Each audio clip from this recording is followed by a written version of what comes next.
What is up, ladies and gentlemen, boys and girls? Today we're back in the Zebo. Finally, feels like it's been forever, but we are flying in Canada today.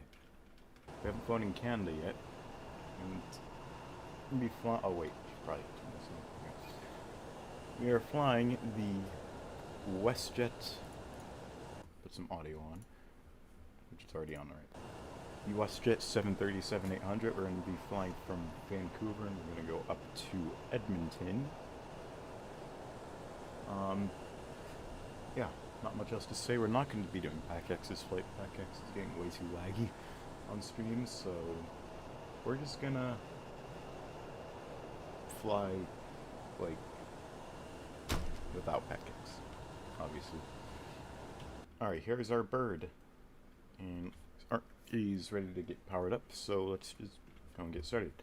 I don't have anyone in the chat yet, so that's our battery. Off. Let's window on.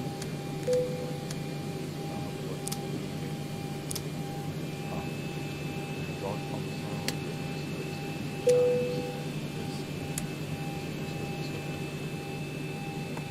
Alright, what's up, Buzzy with Doctor? Welcome back.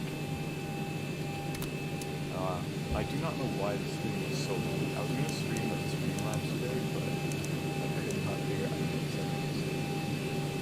Yeah, I don't know why. Not on YouTube, ever. Alright. So there's our charts right here. Like, I want to start posting more, but like, I don't know. I've been traveling a lot, so it's not exactly easy to do. Alright, so we're in Vancouver. Oh my god, watching this video on my phone is so laggy. Alright, see why.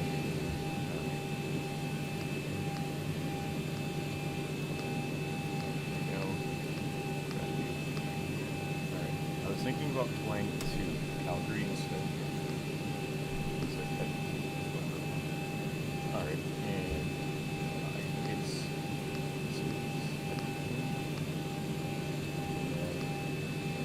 our company route will be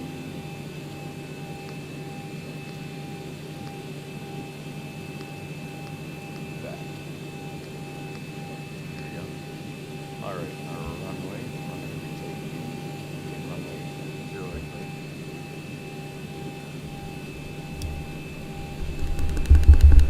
Alright, is that better? Am I louder?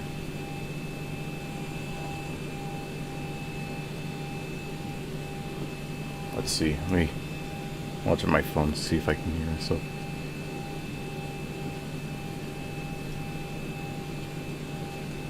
Alright, yeah, that's better. What runway? 08 right. Oh, jeez. 08 right. Activate, execute, perfect. Alright. Our fuel, our planned total fuel will be 14.8, and 7.2 on the reserves, and our cost index will be, oh geez, our cost index is 5, that's interesting. And what is our cruise gonna be? 37,000. I know I'm transitioning between the screens a lot, but gonna have to. Alright, take off. The flaps 5. That's our trim and our V speeds. Alright, so our trim. That's alright. 4.75. It's like right there. Alright. Departure and arrival. Departure 08, right? We didn't have a SID. So. And arrival. What is our arrival going to be? We're going to be runway 2. That's 2. Then ESKI 2 for the arrival, which we've got. There we go. And our legs. Go to the legs page to make sure everything... Oh wait, I should probably request fuel. It's 14.8 on the fuel. And we'll call for fuel. Alright. That's good. Alright, we'll go 20 miles in the air and we're on equipment. Alright. So let's look. Oh my. You seriously go through that whole flight plan already? We did. That's impressive. That's an interesting arrival. Alright, well. Let's set our altimeter because it says we're at minus 150 feet. So look at Vancouver's giant airport. Our altitude is 5 right now. Altimeter is 3010.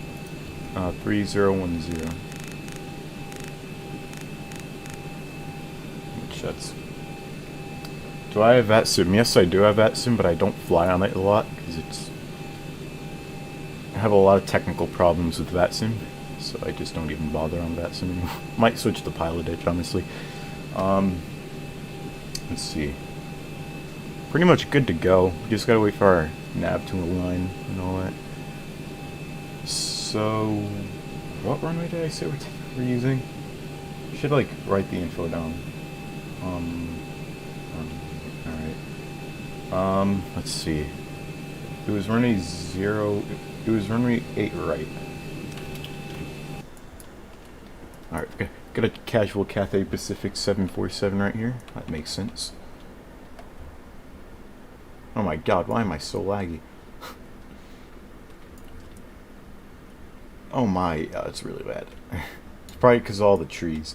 Alright, so that's our runway over there. So we're going to push back facing the left. Oh my god, camera stopper. Ground services, better push back or pre-plan.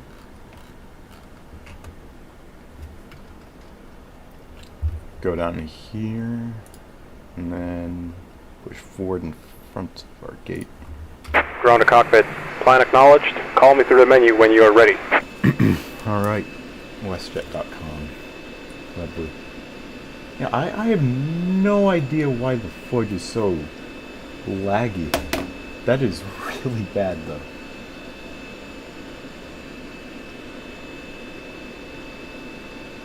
It's only like that on the stream. It's not like that on in the actual game.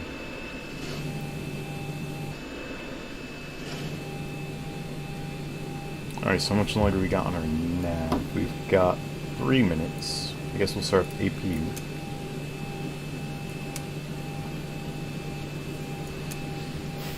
I'll go ground power and battery. Alright.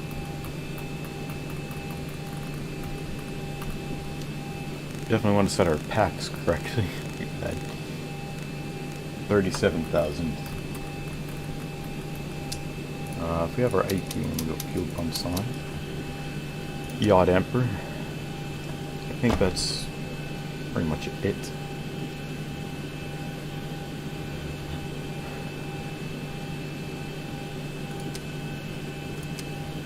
Alright, APU pins. We'll go packs on. Go AC on, even though we don't really have any passengers to cool down because we're not using Pack X. Let's see.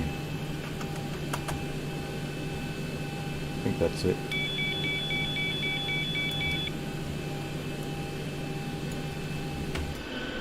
Yeah, that should be it. We just gotta put the nav to align.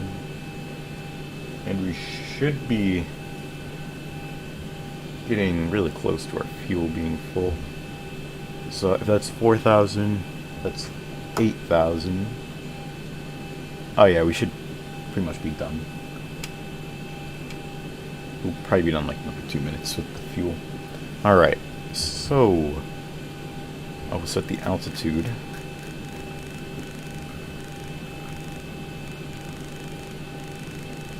Oh my god, it's so hard to get the numbers so high because so much you have to scroll.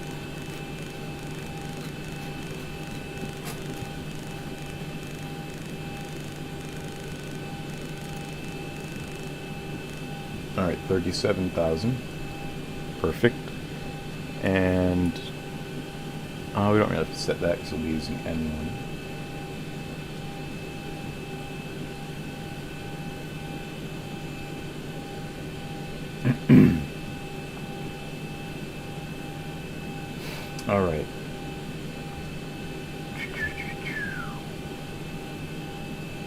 Checking Discord.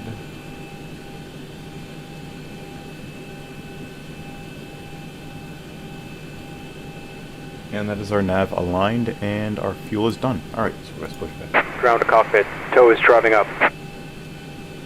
Ryanair, EasyJet. Honestly, I don't know. They're both pretty good airlines. Probably EasyJet, because they have that good old A320neo.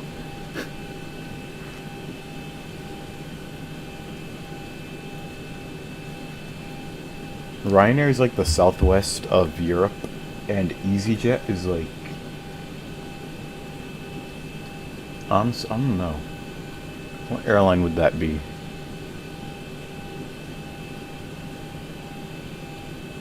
Did you say it's like the Spirit? Or like a... Maybe... I don't know. Maybe Frontier? I don't know. Welcome aboard, Owen Rankins. I believe that's how you say your name. Welcome aboard. Made it just in time, because we're going to be pushing back shortly. Alright, let's go back to map mode. Alright. These jet suits only because of delivery. A lot of people just say Ryanair's a bad airline. Is like okay, all doors and hatches are closed. Ready to connect. It's like a meme, like as a joke, just because of like their hard landings. Like, just because they have hard landings, that does not mean it's automatically a bad airline. They're still a high quality airline, one of the best in Europe.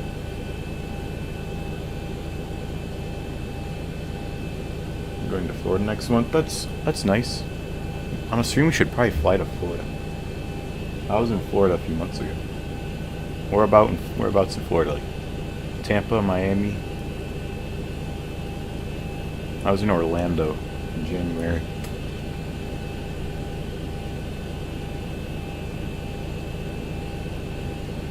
So there definitely is. Alright. The flight director's on. Now go flap 5. Should be ready to... Tow connected and bypass pin inserted. Release parking brake. Do that. AP1. Starting pushback. And you may start engines. Alright. I was in Tampa once. I've only been to Orlando in Florida. That's the only city I've been to. Out of like the dozens of times I've been to Florida, I've only been to Orlando. Alright, start up engine number 2.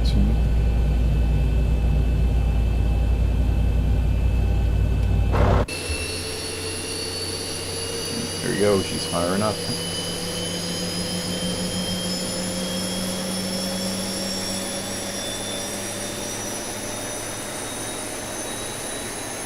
EasyJet would... I feel like EasyJet may be Allegiant. Allegiant is a very quiet airline. You just never hear people talking about it. It's like... Bruh.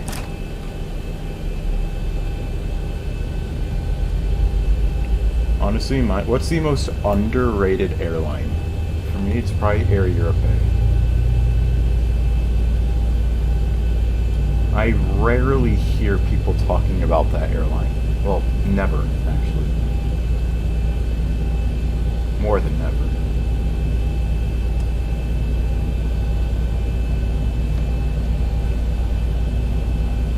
Jeez, I should probably get fired up.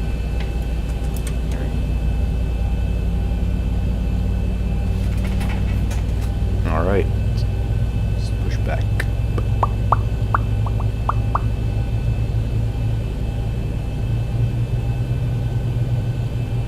I was planning on doing an Australia flight today. Like, maybe Sydney to Brisbane, because I just want to do like something short, you know? Nothing too long.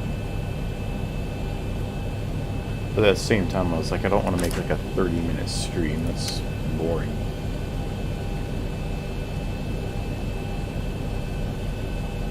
What's Edmonton's what's the elevation of Edmonton? Isn't it like 1,000 feet?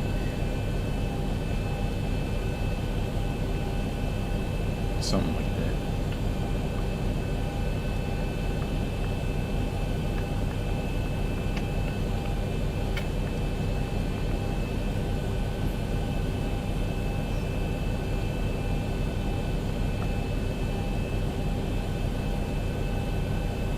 Another underrated one is probably either Saudi or Air Egypt or Egypt Air. Maybe even Turkish Air. Honestly, maybe Turkish Airlines is one of the most underrated. Because that's another one I don't hear people talking about, like, ever. They literally have some of the highest quality seats.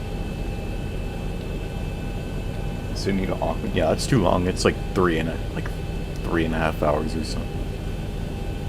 Maybe if we hit like a giant milestone, maybe like 5 or 10k subs, we'll do like a long haul. We'll do like maybe like LA to London or something. That'd probably be a no mic stream. Just saying.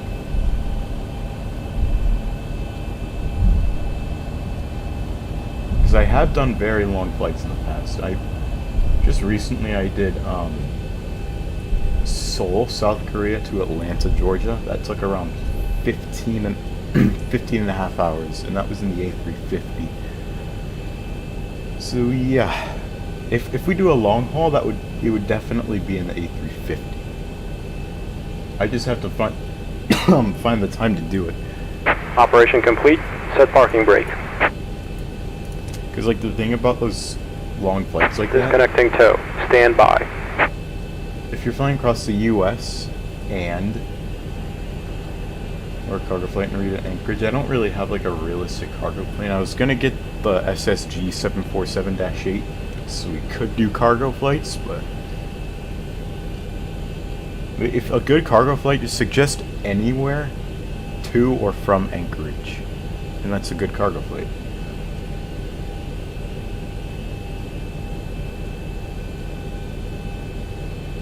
Or maybe like, maybe even like Louisville to Cologne or Louisville to Dubai, something like that.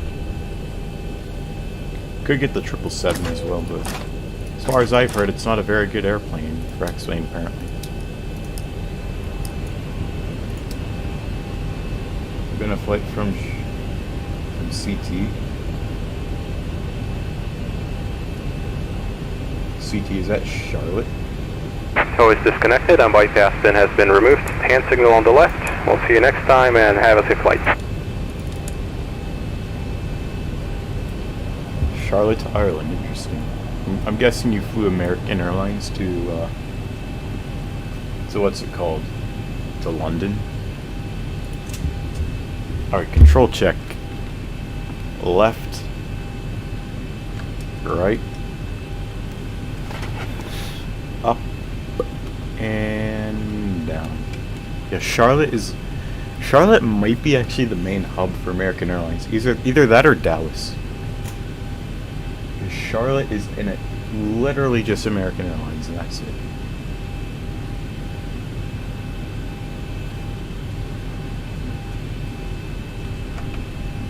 Here's a question for literally everyone. If you're doing a cargo flight from Louisville, which is the UPS hub, to Memphis, which is the FedEx hub, what airline do you fly? UPS or FedEx?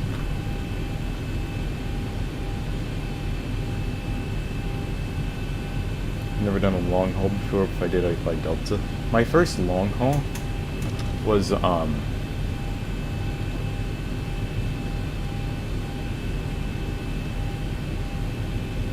my first long haul, I think, was Detroit to Honolulu, and that was in a Delta A350. Alright. Flew Aer Lingus to Connecticut. Okay, that makes a little bit more sense. I'm guessing it was Boston to Ireland. Both. I think it's UPS that does that flight from Louisville to Memphis. Alright, let's turn our taxi lights on and the seatbelts on before I forget.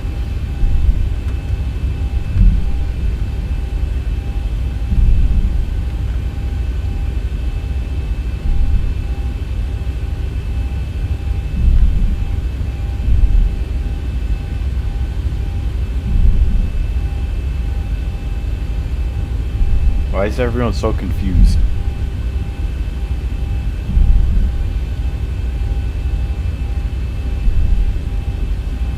What did I say that was confusing? He thinks it's Boston. Because I don't think... well, I'm saying it because I don't think Aer Lingus flies from Connecticut to Ireland. The only city I can think of that's close to Connecticut is Boston.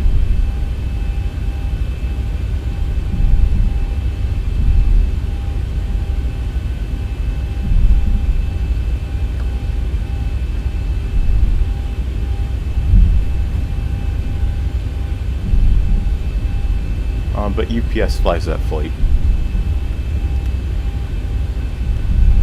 What's better, UPS or FedEx? I would say UPS. FedEx really throws your package on the porch from like a mile away. They throw it from the headquarters to your house.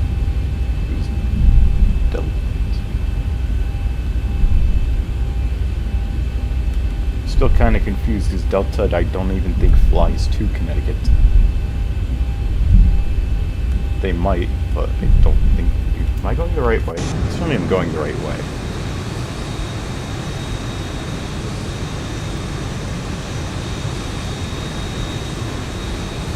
FedEx.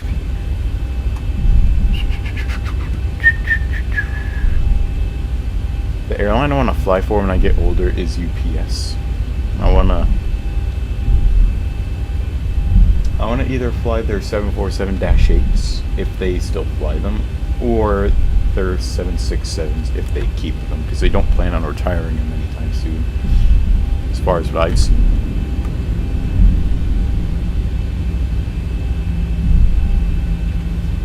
Alright, we're going to take our right.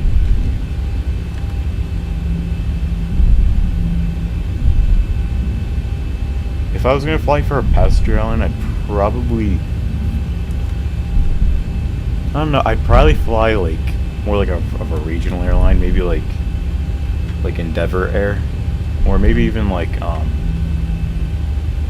my god, what's it called? It's like Air Wisconsin, something like that. Like if I was gonna fly like passengers, I'd want to fly like probably the E1s, the Embraer 175, because that's a nice aircraft. And I'm gonna launch the FedEx.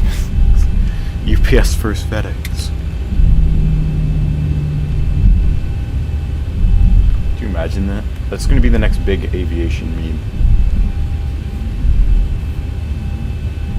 I would say UPS is better because they fly the 747 and all FedEx flies is the 777.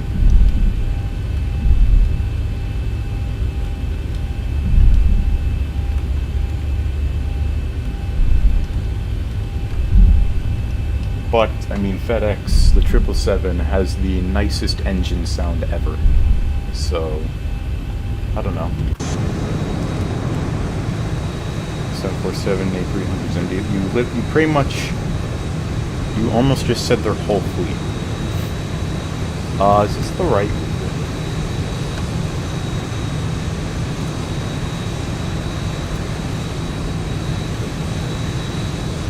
Yeah, it is. Yeah, if you just had to put in the 757 and the 767, you would have just said their whole fleet. DHL 777. I probably like either the what's it called? The UPS 747-8, or maybe the Polar Air 747. Aerologic is cool, but like, eh.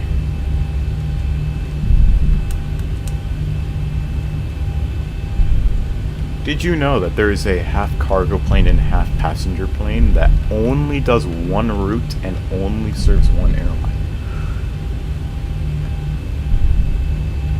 True story. Straight facts.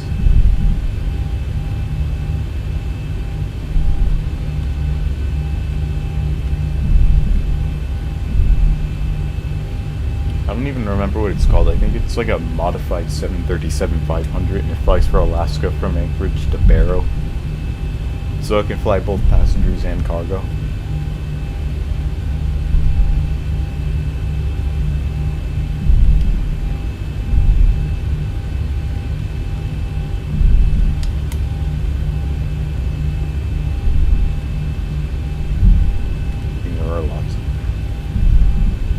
I don't think there's that many. I think there's only like they're called more.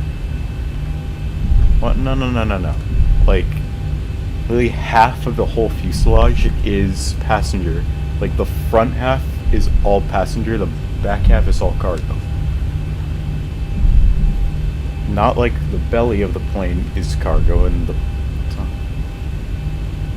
passenger deck and the cargo deck. Yes, I know that.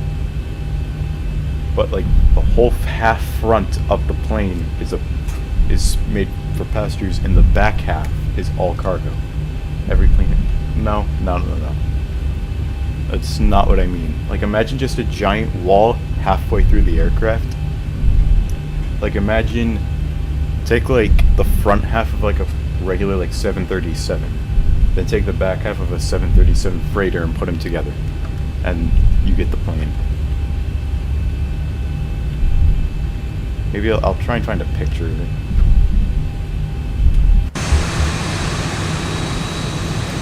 Okay, I was so confused. I thought that was the runway, but that is a dock. Don't ask about the terrible water texture. It's to reduce lag. This game is pretty laggy.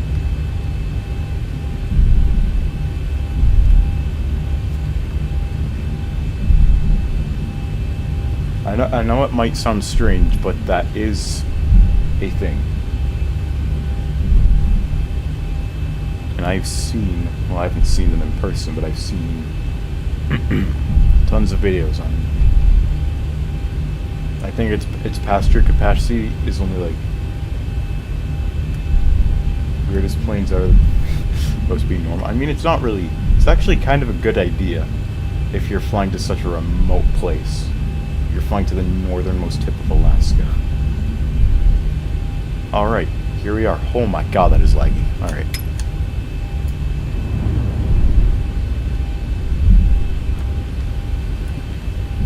Alright, we'll go landing lights on. Logo. Alright. Flight attendants, please be seated for departure. So hard to believe. There's only like 3 or 4 of them in the whole world, I think. And they're all dedicated for Alaska. Okay, the cabin is secured. Have a good flight. Alright, let's do this. Throttle on 60%.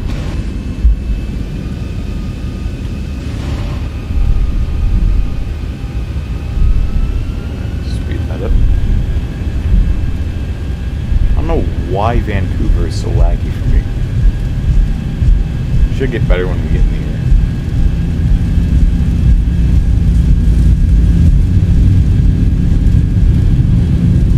Alright, airspeed's alive.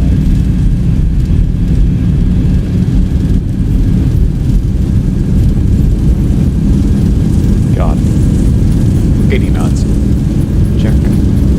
We're at like 11 FPS. What is this garbage?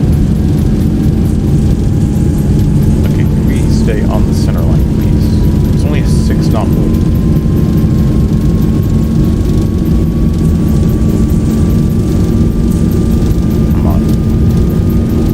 V1, rotate. Rotate. Wow, that wind is making a mess of us right now. Positive brake. Gear up. Why is this FPS so bad?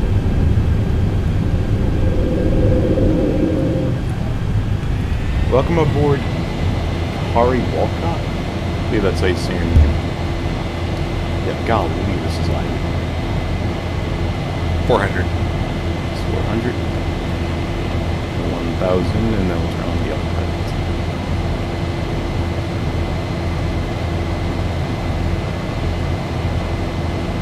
Take the left turn. 1,000. 1,000, we'll go autopilot on, LNAV, VNAV, and go flaps up.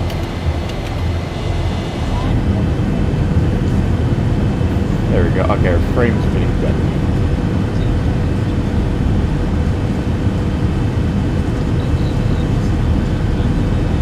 Alright, we're officially on our way.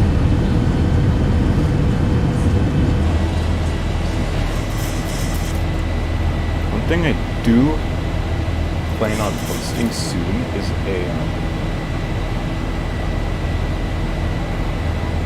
thing I do plan on posting soon is a tutorial on this, on the FMS. Because most people find it, like, overwhelming. I know I did when I first saw it. I could not figure it out.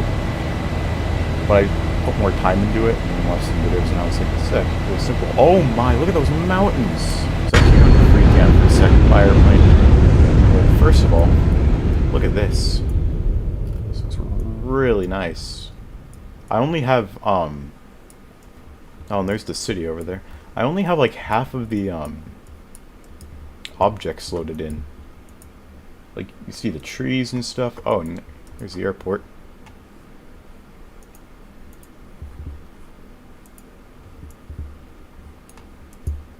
Okay, I don't know why this is so laggy. Look at all these trees. Got the river. And then you got all the mountains. This is why I love the north. Oh, the city just faded away. Alright.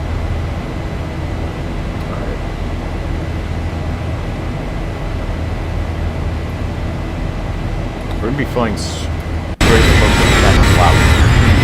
Flying directly above the mountains. Don't be able to see them, but it's the absurd amount of clouds.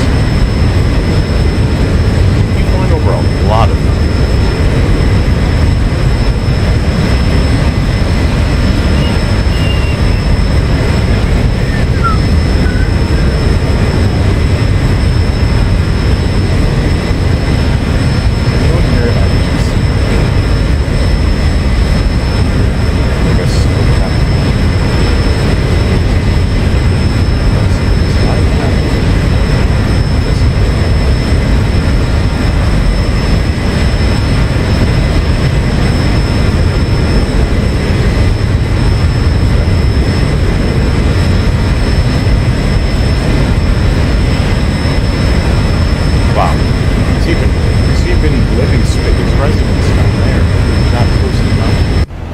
I wouldn't complain if I'm living there. I'd want to live there.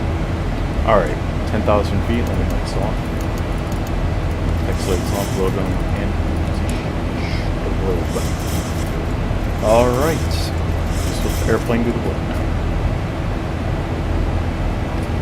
There we go. Off mode. Go, don't waste power.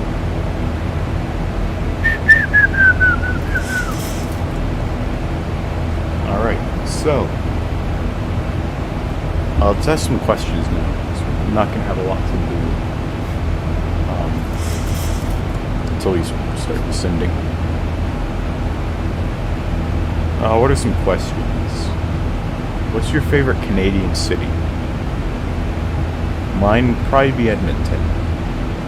Either that or Quebec City. Probably Quebec City, actually. Not really the largest of cities, but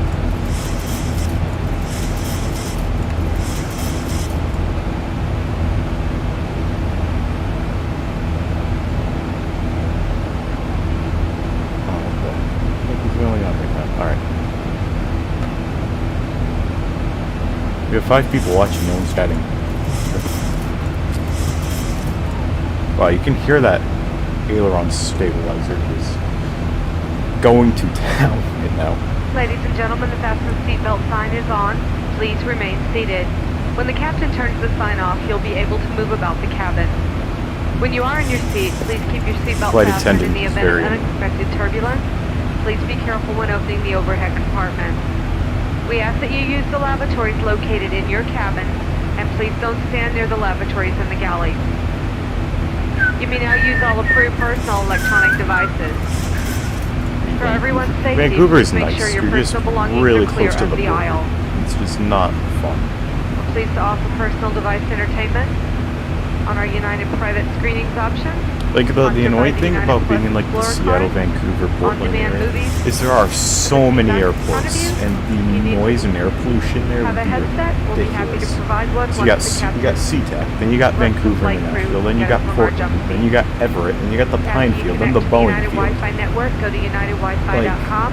No, You can that's access too much. United.com and the United app free of charge, where you can check flight status and more. To use other apps and websites, you can purchase I got a an internet question. What is access that plan. question? We will be serving a variety of complimentary drinks. wines, craft beer, and other alcoholic beverages for purchase. In United Economy, a variety of snack boxes and refreshments are available to purchase, as well as freshly prepared meals from our bistro on-board menu. You can find more details about the menu in the back of Hemispheres magazine or the Seatback Guide.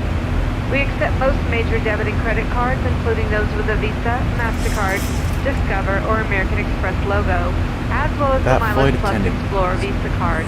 We now invite you to sit back, relax, and enjoy the service on today's flight. Let us know if there's anything we can do If I'm being honest, to probably make your flight more comfortable. the time lapse from Orlando to Cancun might not have done that well, like view-wise, but I really enjoyed making the video. Might do more of those in the future, I don't know. Those are actually like really fun to do. Might do like one on a long haul, like a 1 hour long time lapse.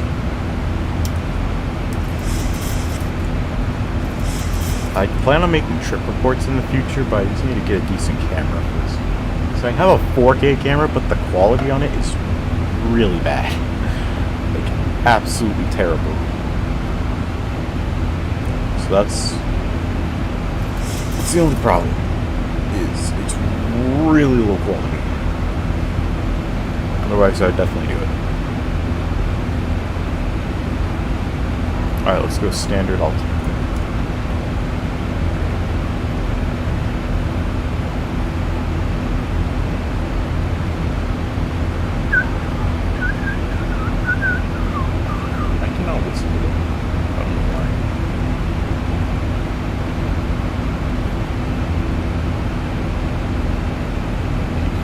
Leipzig to Orlando. That I don't know why those videos do so well.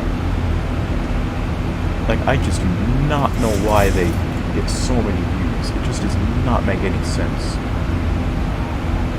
One of them has like 30-something thousand views, and it's like, what? That video did get a lot of hate just because they thought it was, a lot of people thought it was something else, but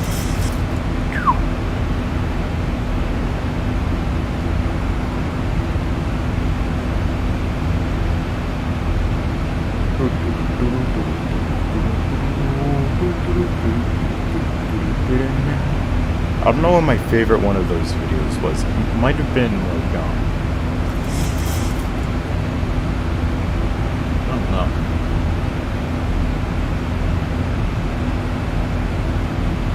I'm trying to think of like what a good one was.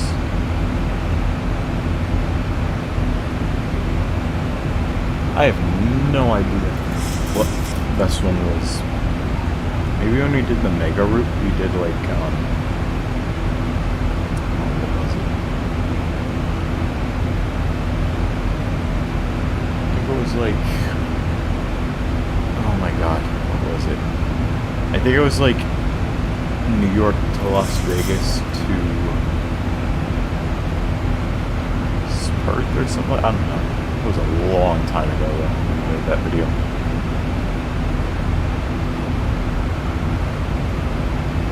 I wonder what the first full flight video was that I made. I think it was like, oh, what was it? It was like Paris to somewhere.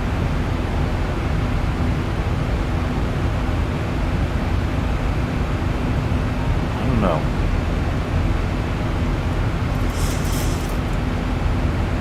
Well, I liked it because it's when I first discovered you, and I liked how you decided to do those flights from place from others. Like, yeah, that's true, but like, it's, after you watch it, it just feels like clickbait, because it's not even like from here to here. It's just like the same thing every video.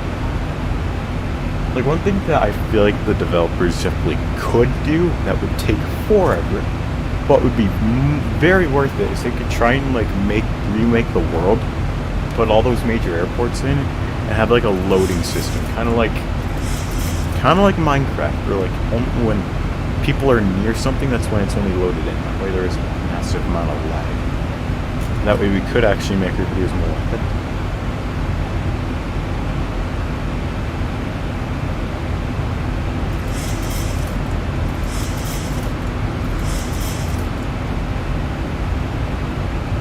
the reason why I don't really like make those videos anymore is because I was able to get like 2 of them out a day just because it was raw footage. But now I have to edit them, and that takes a long time.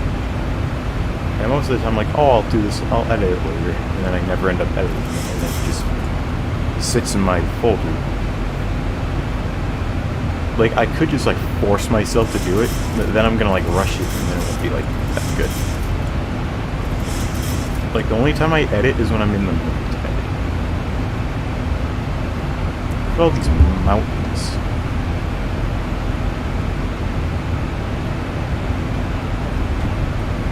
And also, I don't even know if I should keep posting them anymore. Just because I think we've done like almost 100 of them now. And they're just, I feel like, gonna get really boring to watch. I've got to try and think of something else to post. Like, we could do Xplane full flights, but those take much longer to do. Oh yeah, Paris to Larnaca. Paris to Larnaca. There's probably been a lot of updates since last time I played. Last time I played was like not even, like 3 or 4 months ago.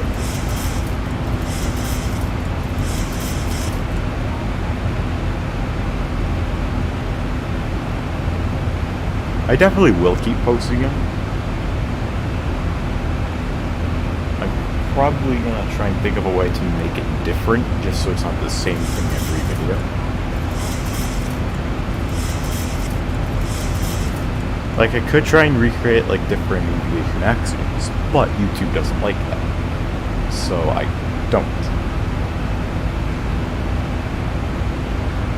We're obviously gonna try and, like, I want to try and keep the channel like just purely aviation based for as long as I can. So I remember when I first started YouTube, I had nothing to do with aviation, like nothing at all. But then I just got into it, started posting it, and then my channel blew up. And ever since then, it's kind of slowed down.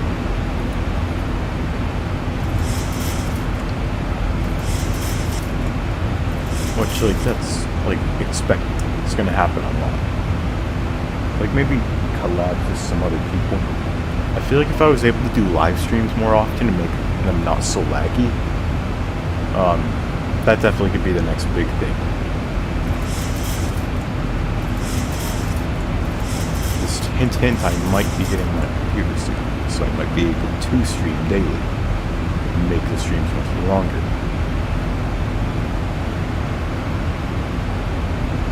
Like, if I could stream daily, I would stream daily.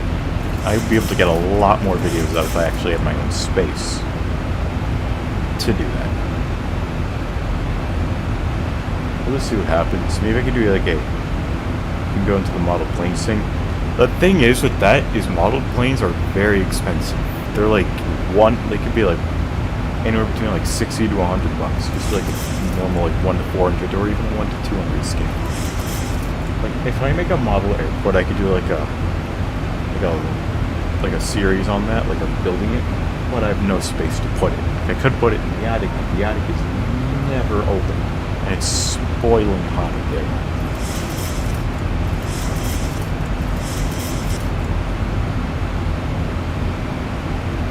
Honestly, I don't think people would be interested in model planes that much. Like, I could do more plane spotting. I just can't record it that well because I don't really have a good camera. My phone quality is decent. There are some that are cheap. Those are like the plastic ones, and like the local. They're like, it's like the A320 that looks like a 737, or the 737 that looks like an A300. Like, yeah, those are cool and all, but like, I don't know. It's just not realistic. Like, nowadays in the aviation world, people want realism. Back in like 2015, it was all about cartoons and stuff like that. Now it's all about the authentic realism. Oh my god, we've got a 61 knot tailwind. It is kind of crazy. Let's go into the... I think we just hit the cruise altitude. at all these mountains. My oh my. That's a cool place. And we have nothing to lose.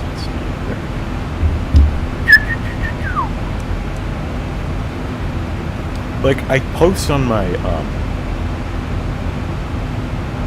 what's it called? I post on my, like, community shoutout section a lot, asking for video ideas because no one says anything. So I'm like, what should I post? I don't know.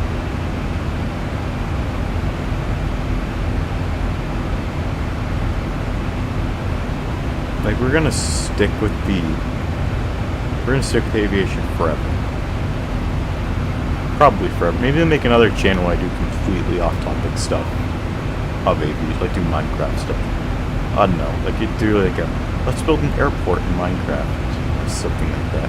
It's not that great at building, so. Maybe we could go back to FSX and do some stuff on there. So I actually had a lot more planes on FSX than on Xplane, but they're all freeware and not very high quality. So it's like, I don't know. Could be good, but I was gonna do Flight Sim 2020 videos, but like even on the low settings, I was getting like 5 FPS. The computer was running fine, but like just 5 FPS. That's nothing. It would be like 2 FPS if I recorded it. Like P3D videos, maybe. P3D just doesn't have any good like freewares. Like Xplane the Z-Boat 737, that's like the best freeware in any sim. Running out of options here. Yeah, that's the problem. It's the problem about being a YouTuber. You use ideas, really good ideas, and then either people get bored of them or you don't want to do it anymore. And then you run out of ideas. And you come up with another one, and you just repeat that process over and over. We could do like something that like DJ Aviation does. He just talks about what's going on in the aviation world.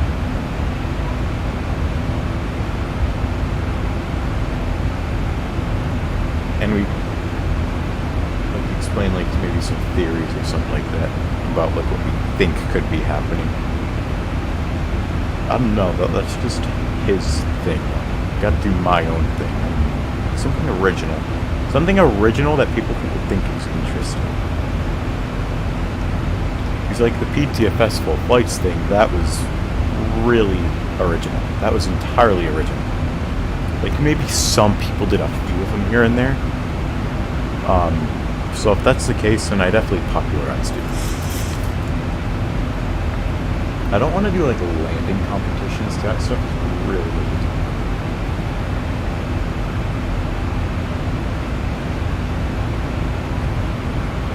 Nice flight, thank you.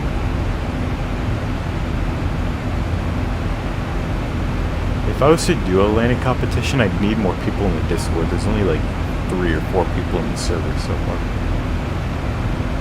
We are still climbing.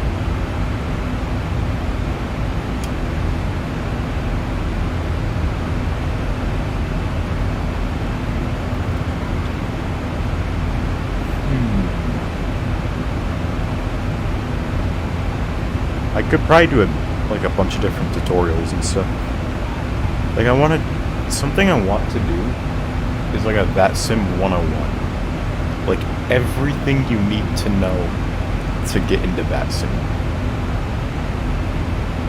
Like do a bunch of tutorials on that. Like how to get a VATSIM client, how to follow your flight plan, how to get airport charts, how to communicate with ATC, how to maybe even be an ATC, what you have to know about VATSIM, stuff like that.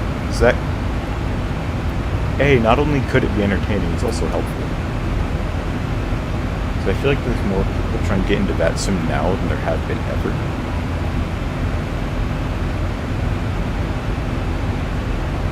A lot of people have done that already. That's true. It's very true.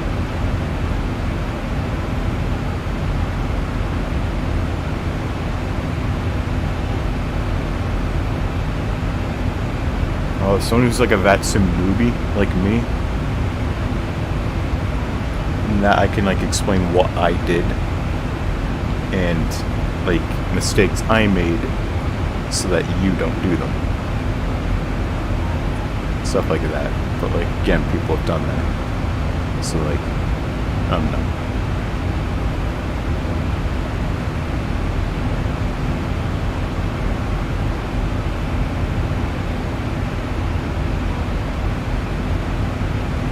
Thousand to go. 1,000. One thing I do want to do though is when Xplane11 comes out, might just be an Xplane11 main. If like they have like a Zevo 737 for Xplane11. I'm not going into that since I don't know that much about ITC transmissions, so I want to make a tutorial so people can figure it out. Because it's actually not difficult, it's just stressful. I don't want to screw up, that's literally the big thing, but if you do screw up on VATSIM, literally ATC, they won't even, they're gonna like glorify you and not be like angry at you. They'll just correct you, and that's literally it. They're not gonna be like, hey, you screwed up, get off VATSIM. They're just gonna be like negative, it's this and that, not that and this, like, stuff like that.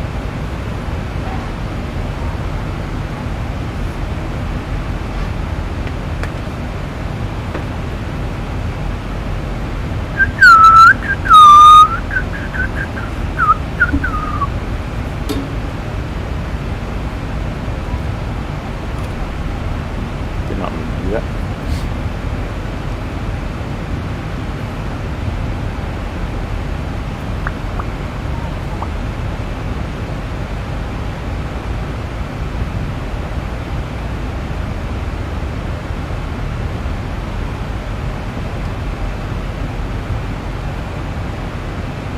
Sounds like we're in the middle of the school fear or something.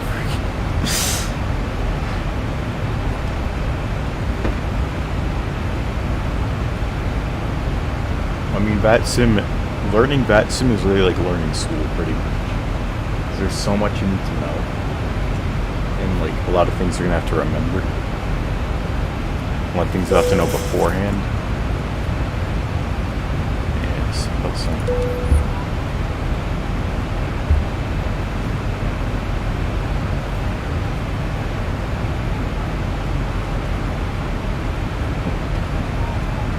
Like, I don't want to do, like, giveaway stuff, because we don't get that many views. Because, like, if I do a giveaway, people are only going to come to the stream for the giveaway. And they know they actually have a high chance of winning, because only, like, 4 or 5 people actually enter the giveaway. And that's just... No, I'm not doing giveaways. We might do them, like, in a video, and not in a live stream. Because, like, if we did give something away, what would we give away? Like, sim gear? So then I'd have to ask for your location, and I don't want to do that.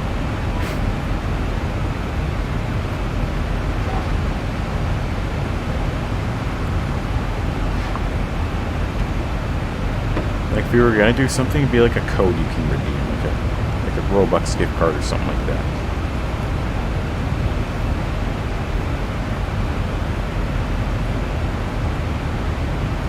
Expectations make a slight mistake in a room class last rarely makes a slight mistake in everybody's. That's very true. If you do something dumb, the class will just stare at you. Like, if you walk into the wrong classroom, everybody stares at you. I remember that happened to me, because I couldn't navigate the school at all.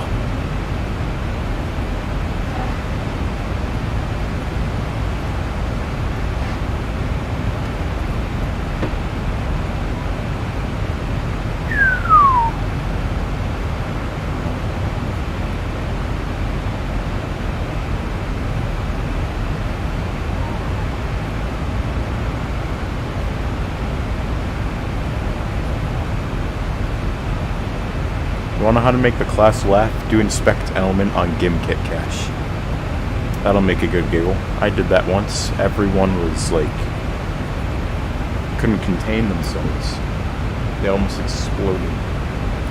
I inspect Element, gave myself like 5 umbigantillion cash on Gimkit. Everyone thought it was spendable, but nobody knows how to code. So like, nope.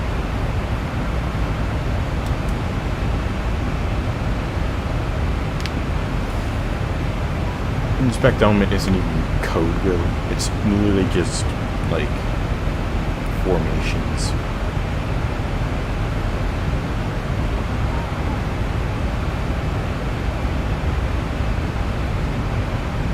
So our top of descent is in like, how many miles is that? Is that like 200 something? I think that's like almost exactly 200 miles.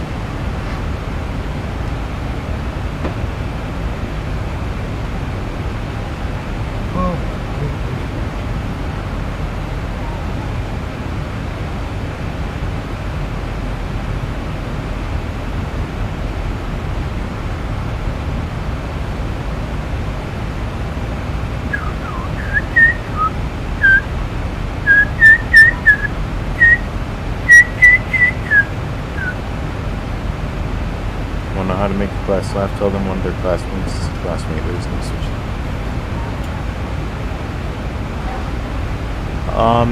Interesting. One of their classmates is a classmate.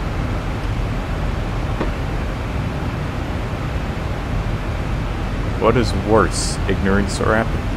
I don't know and I don't care. Like, that's very true as well. That makes me laugh. At my school, in my class, everyone... kind of the opposite. In my school, everyone loves each other. It's almost like a war between students. I mean, there's a war at my school. It was who could be nicer. It was a friendly competition. Just say that much. It was a friendly competition. Absolutely everybody loved everyone. Everyone was friends with everyone. And it was like, what? How do you know everyone? Like this one person, I remember this one kid at school was bragging. He had like a notepad with all of his friends' names, and the thing was like 8 pages long.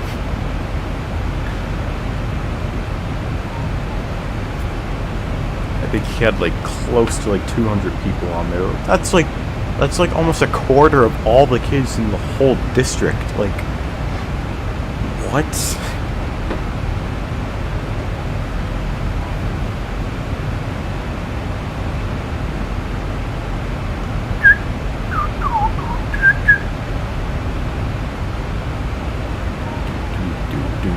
Oh my god, yeah, he knew just a few people.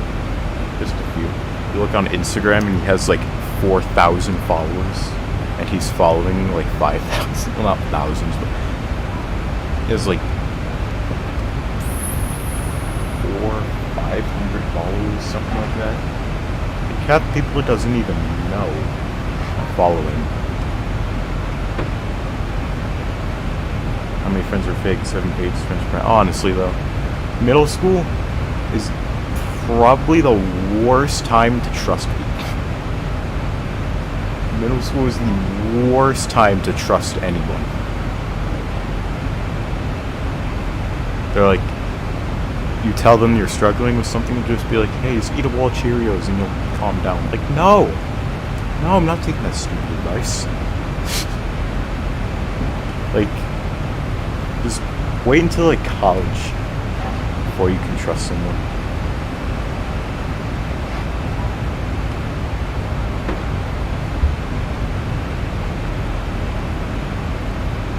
Although I will say, I do think middle school students are a little bit more mature than high school students. Just a little bit.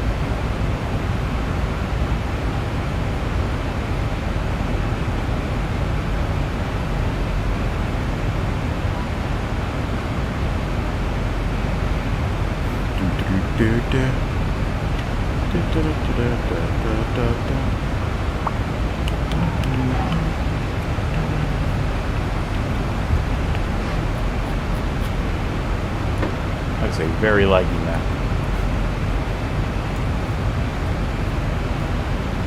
That is a tiny airport. Jeez. Shazam. Salmon Arm. I've just found the funniest airport name ever. Salmon Arm. We got King Salmon in Alaska, and now we've got Salmon Arm.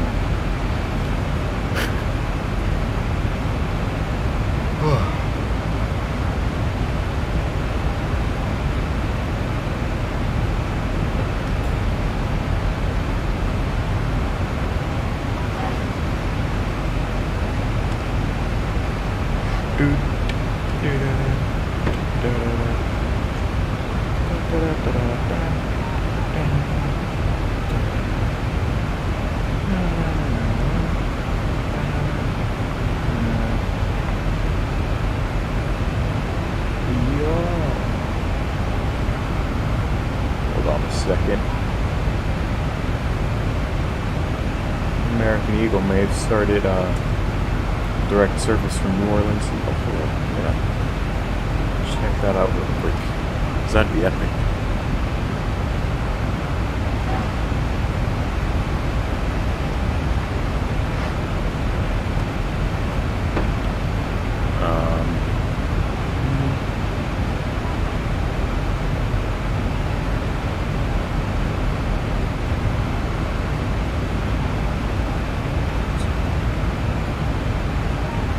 It is an E175 that does that flight, so I don't know. Yeah, I don't think it's direct to the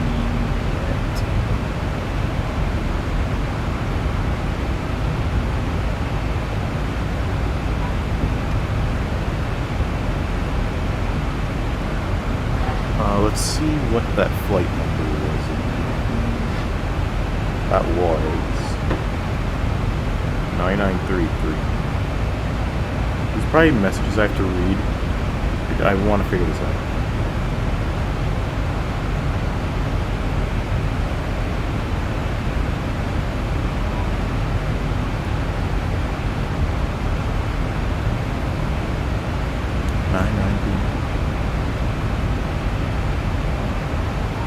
Yep, that is direct. That's nice.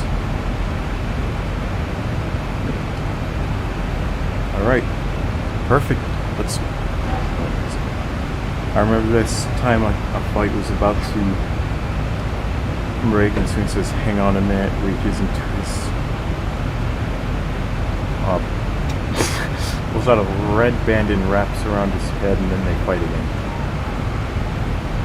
That's a power up. That's a power up. He has to make sure he has an advantage. All is fair in war, so.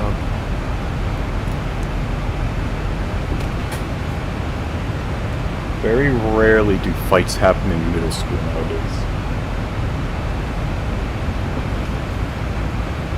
Oh my gosh. Wow.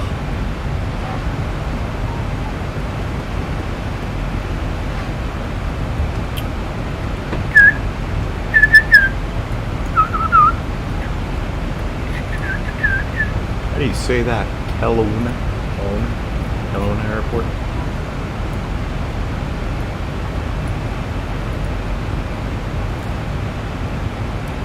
Let's do some geography questions, because I'm a geoizer. What is the youngest nation in the world right now? Not allowed to Google it. Not allowed to Google it. Not allowed to search it up at all.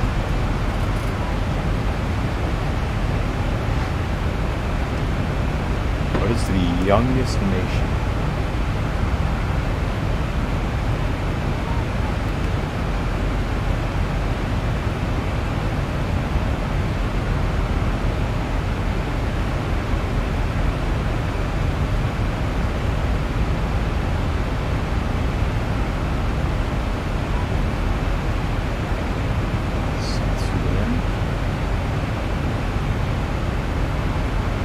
I remember it used to be South Sudan. I don't think it is anymore.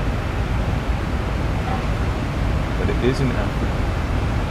I don't know why. Like, I feel like most of Africa's population is like under the age of 18. The answer is Nigeria.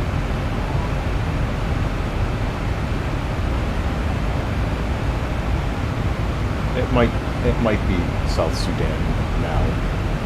I remember getting that information back in 2016. So yeah, probably South Sudan, but the answer that I remember was Nigeria. What about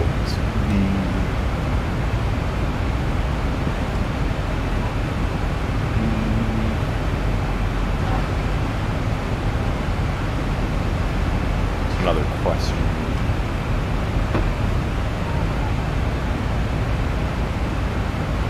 Name 5 major cities in Australia.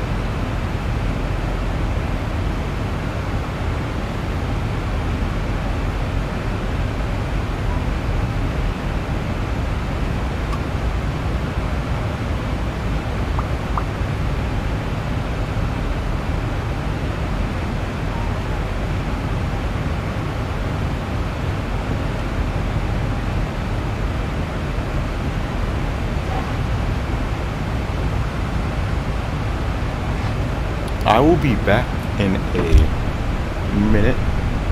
Gotta go to potty break.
weather's updating.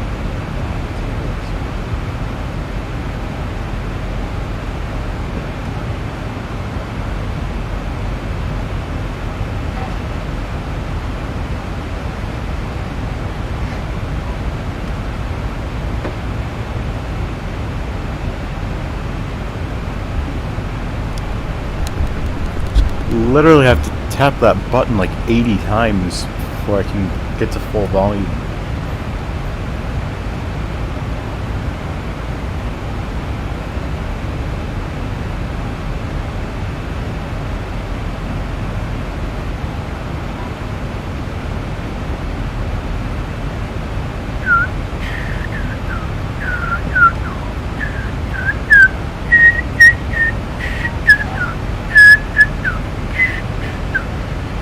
Another question.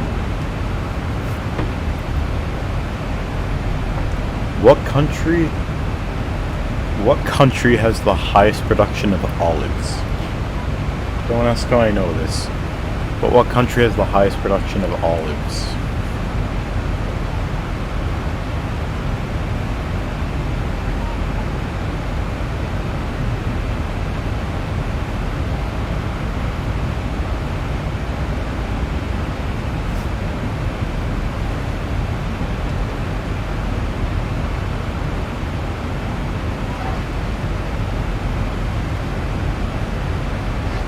Name 10 airlines that fly overseas. You got American, Delta, United,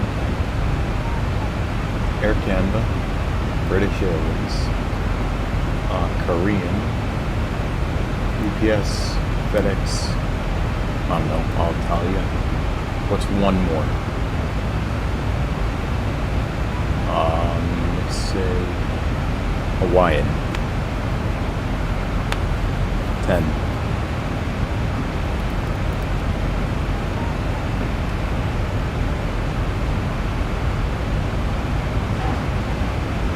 Name 10 airlines that only fly regionally. Only. They cannot fly out of the country at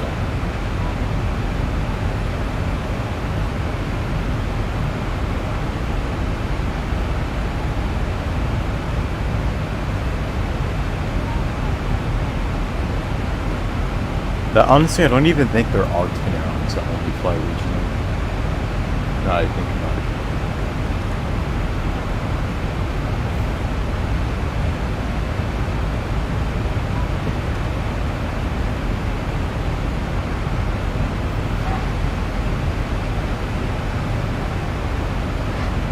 You got like Allegiant, you got Spirit, you got Frontier. Southwest flies to Mexico and Puerto Rico. So Southwest is international and not just regional. That's only 3 that I can think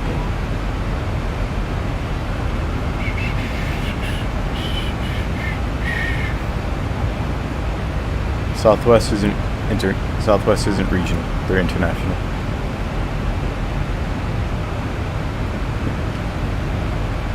They fly to Mexico and Puerto Rico.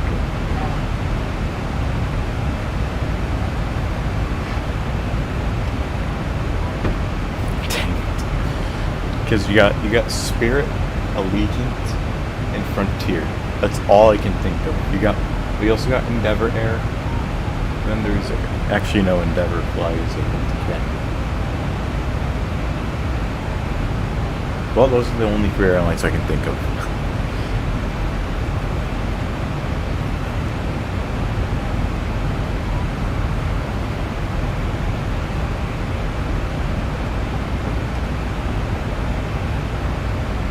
American Eagle. I think American Eagle flies to Toronto sometimes. It's not often, but they do sometimes. So I guess not. What about 10 airlines that only fly international? Besides, like, its origin airport, obviously, out of whatever country. Like Emirates, Singapore Airlines, Abu Dhabi, or Abu Dhabi, Etihad. And then Qatar Airways.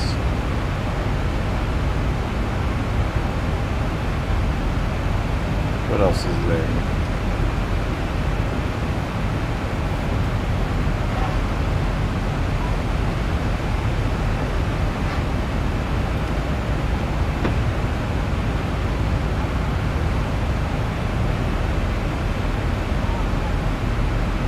Air Europe might.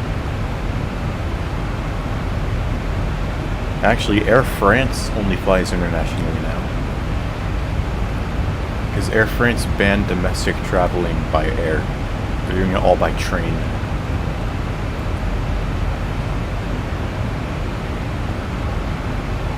So Air France. Eva Air, that's a good one.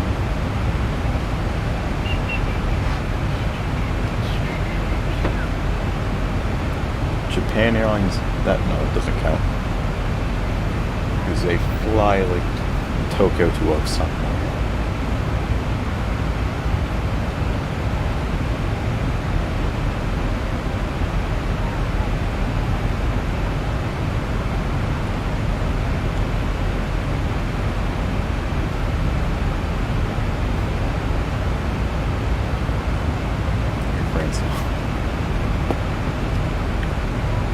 I can't really think of anything else.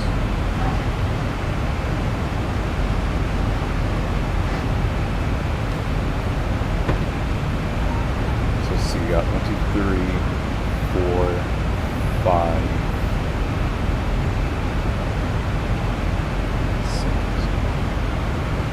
6, 7. Yeah, Thai areas, that's 1. So that's 7. Vietnam, 8. Malaysia, that's 9.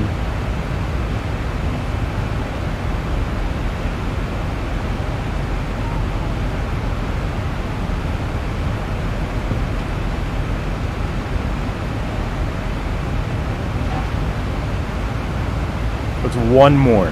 One more.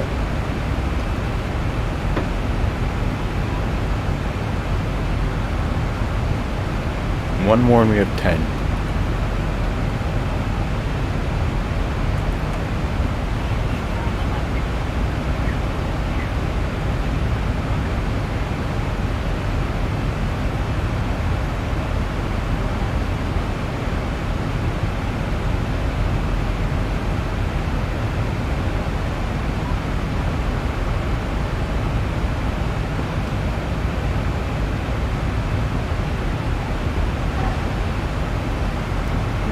Oh yeah, Virgin Atlantic. So that's 10. Are there any more?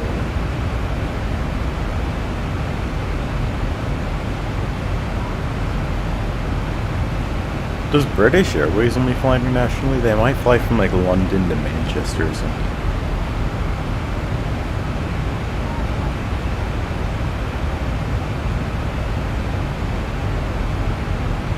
Scandinavian Airlines, can't forget that one.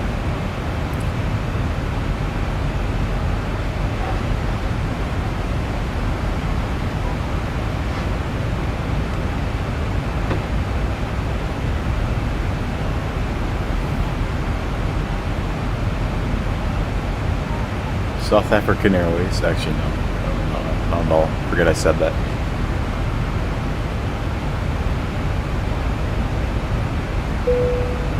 British Airways still flies internationally for the most part.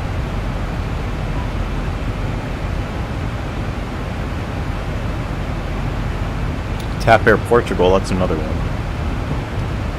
I think Iberian flies internationally as well.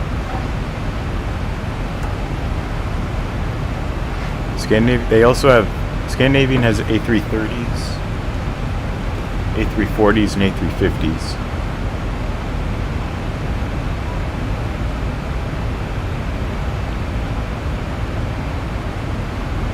Scandinavian's hub is in Copenhagen, which is in Denmark, and that's really only the only big city in like all of Denmark. It's Copenhagen.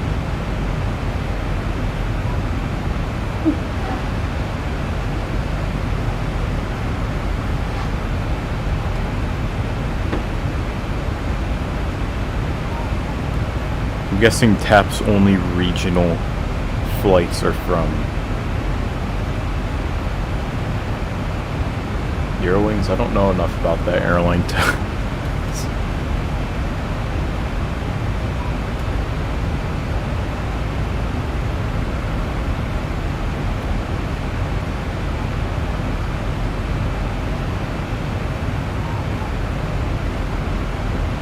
What about Air Kenya?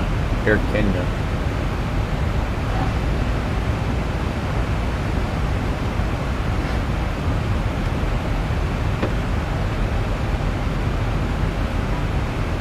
Air Korea, I don't know anything about that airline. I've never even heard of it. Hainan Airlines, that's another one.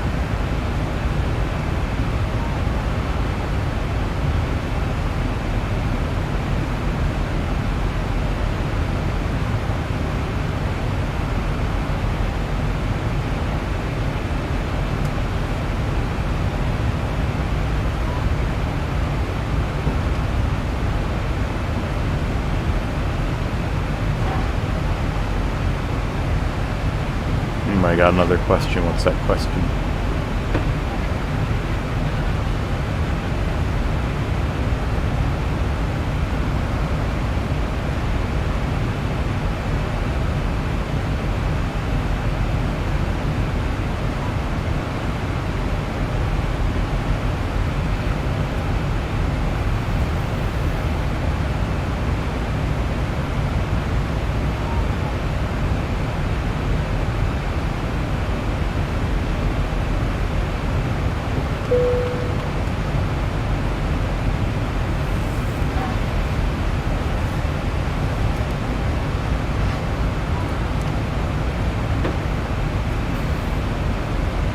This next question. We've got 5 people in chat and only 1 person is chatting.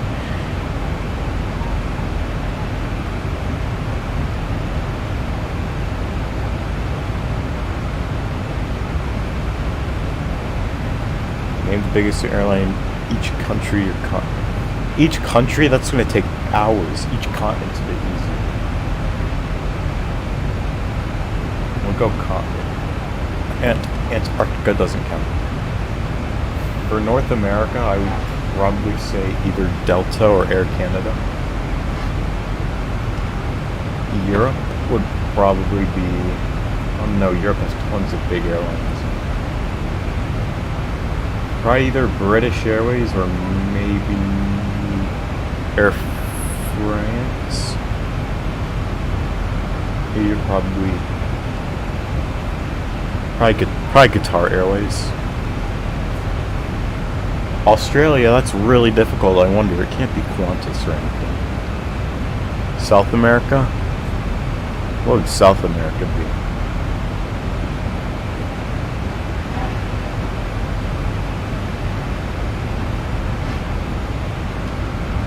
Maybe Avianca, or maybe probably LATAM actually for South America. I don't know that much about South American Airlines. Best African airline? Africa. Maybe, I don't know actually, maybe Airline? It's not really a big airline. Maybe Egypt Air? Air Kenya?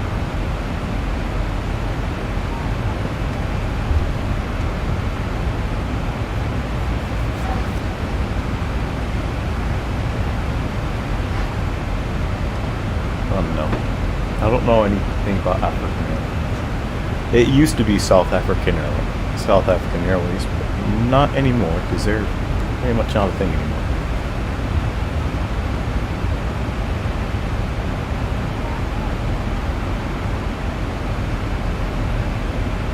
So yeah, I don't know really what that would be.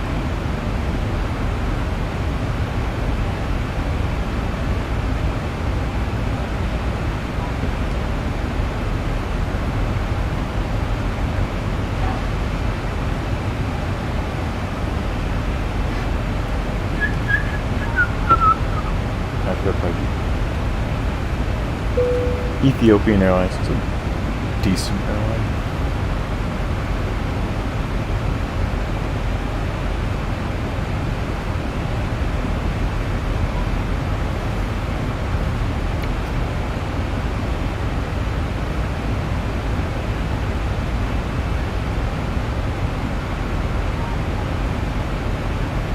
KLM is probably probably one of the bigger airlines in Europe.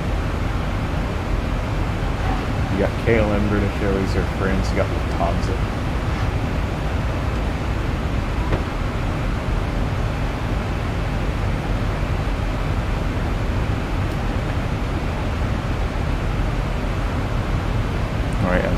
question. What's like a good one?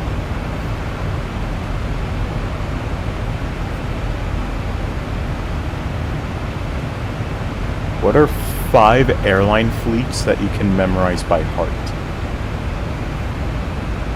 Not like just, not the amount of aircraft, but just what kind of aircraft. Southwest is really easy. They just have 737, 700s, 800s, max 7s, and max 8s.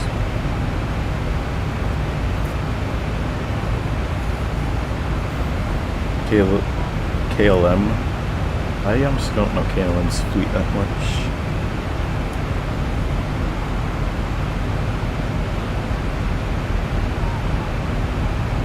Delta has Embraer 175s. I don't think they have E190s. They have A319s, A320s, A321s.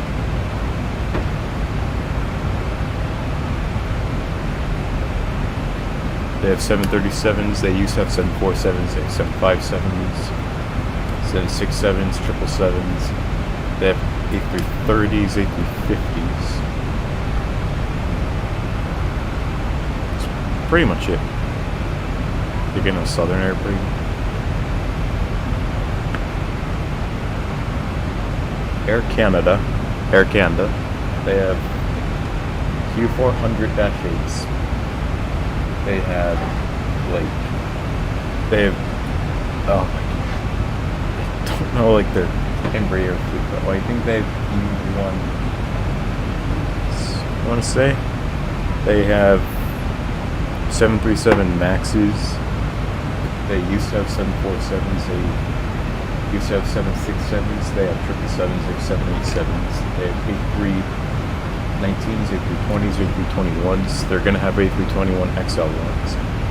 They have A330s. Used to have A340s. Actually, no.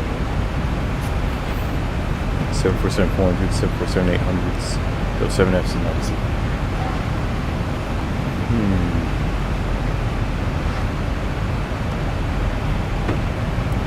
Alaska Airlines has 737-700s.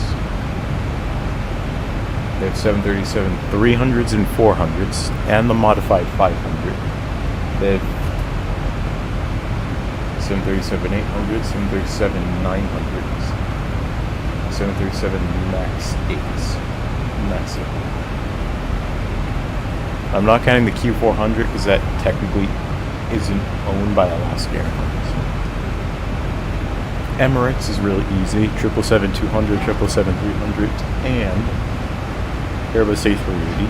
On order, they have A350s and 787s. Qatar Airways is all just long haul, so they have A320neos. They have A350-1000s, A350-900s. They have a 747-8. They have 777-200s and 300s. They have 787-8s, 787-9s. I don't think they have 787-9s. JetBlue E190.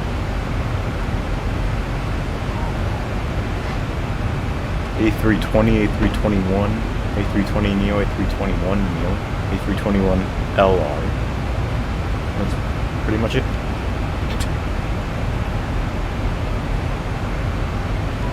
That's all I can think of.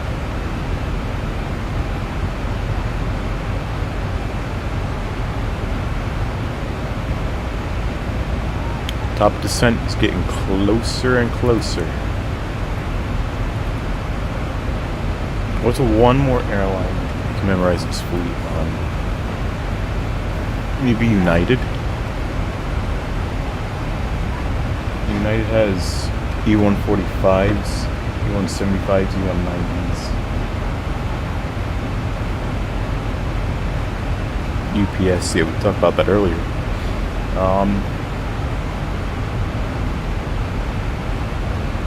United has A319s, A320s.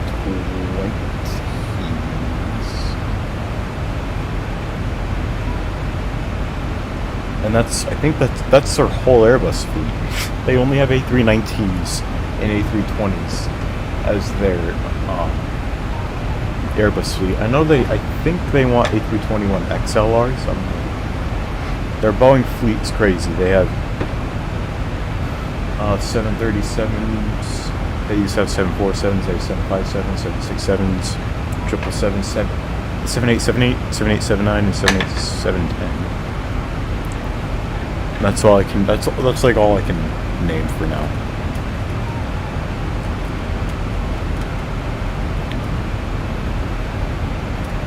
United has one.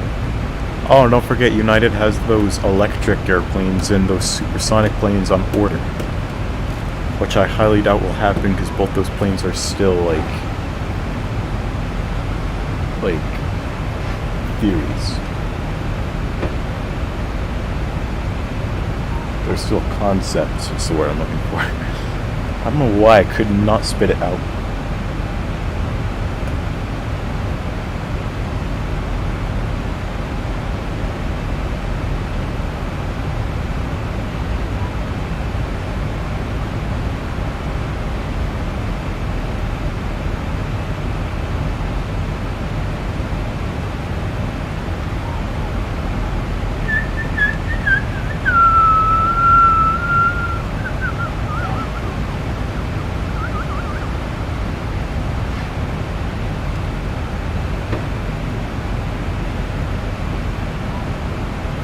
Ask another question real quick. Before I ask another question, you have to prepare for our descent.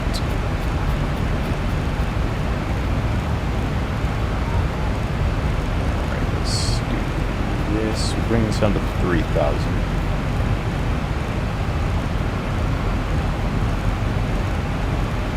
Alright, next question.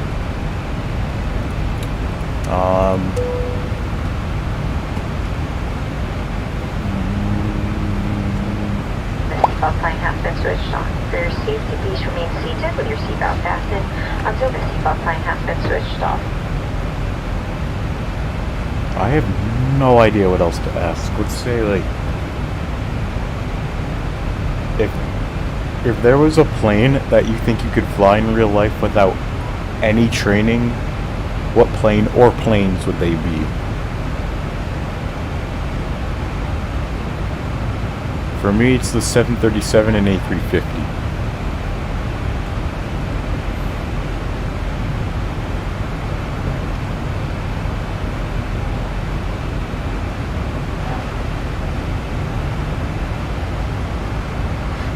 Maybe the 747, I don't know.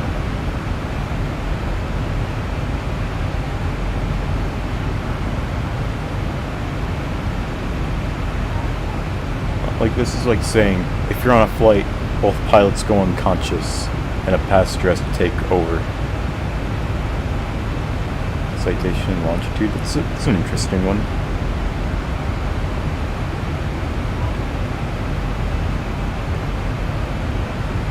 Never saying an old aircraft. Every time I fly an old aircraft, it scares me.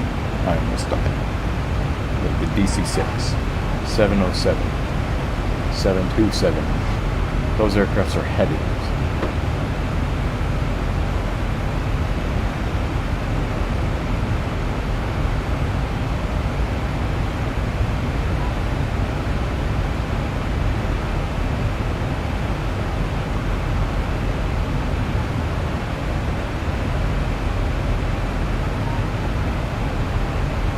Alright. Oh yeah, seatbelt sign is on. We are ready to go down. Let's look at a map where we are.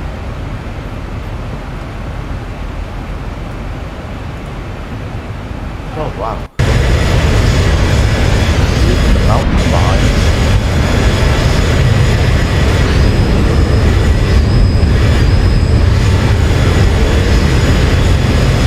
Now it's on this flat crest. Other than that, what is that? Look at that. What is that? That's a real thing. I'm gonna die laughing. I will literally cry.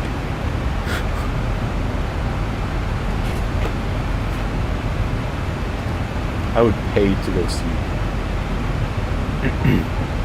Alright, down we go.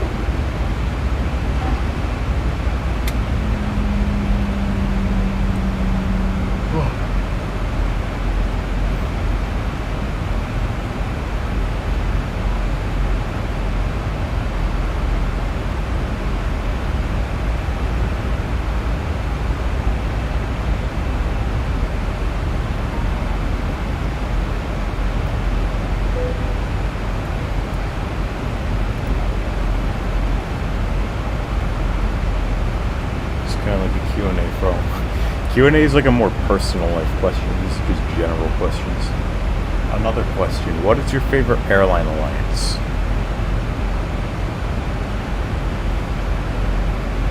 For me, it's probably going to be OneWorld. I really enjoy OneWorld.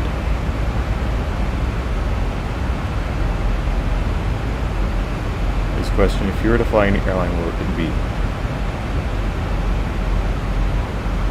Welcome aboard, Christian Baker. Welcome aboard, you just made in time for our descent. If I were to fly an airline, what would it be? You mean like fly on it to like travel, or fly on it to like be a pilot for it? If it was to travel, probably either Turkish, Emirates, or Qatar Airways. And if I were to fly for it, probably, honestly don't know.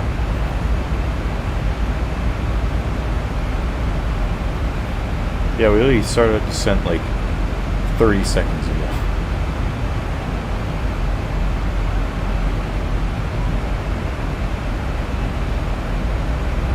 I'll fly like a pilot. If it was to fly like a pilot, I would probably say, I have no idea. Like realistically, I'd choose like UPS or something. But if it was like for commercial, it'd probably be American Eagle, or maybe Delta Connection.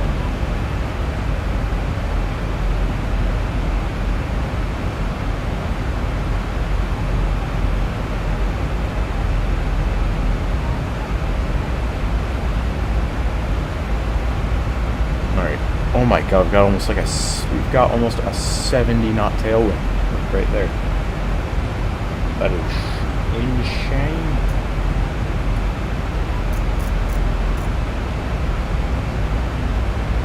Look, you can literally control all this just from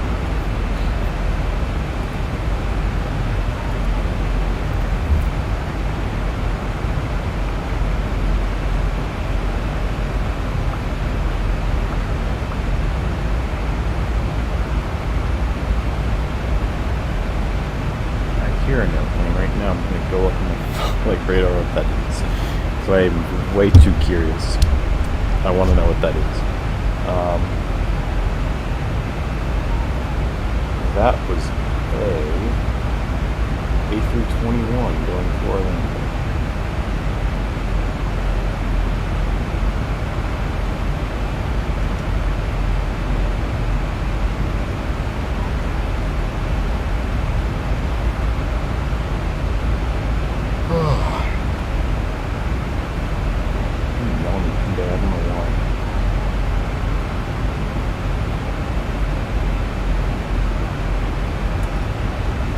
DHL Aerologic. Those are two nice cargo airlines. I'm guessing you'd want to fly the 777.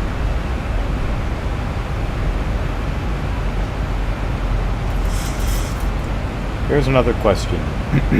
What route do you want an airline to do, and what aircraft would you want to do it? For me, I'd probably say San Francisco to Buffalo in a United 737-300.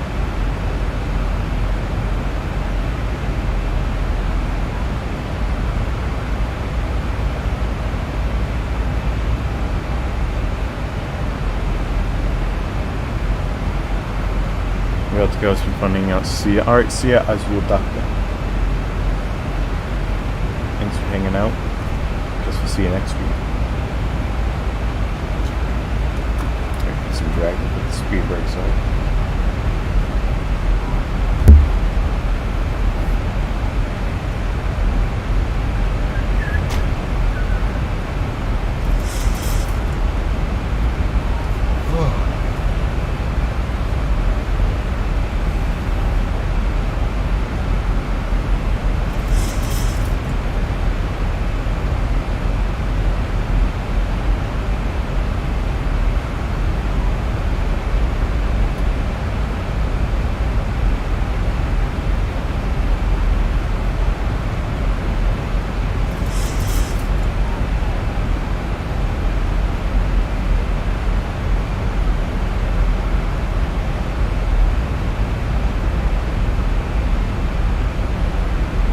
Boeing 747 into the ocean from Chicago.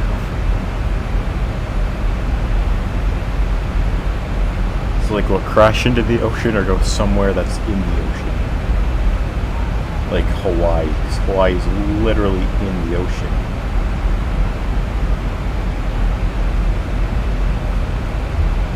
Technically everything is in the ocean.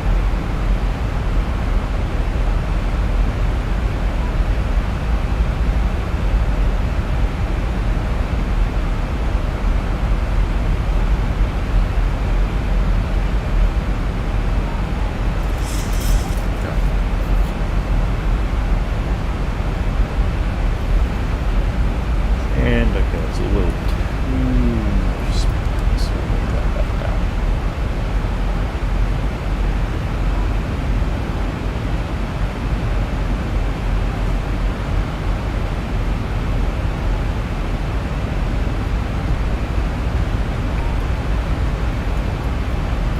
The map should be updating soon. So I want to get that map. I want to get that ILS set up.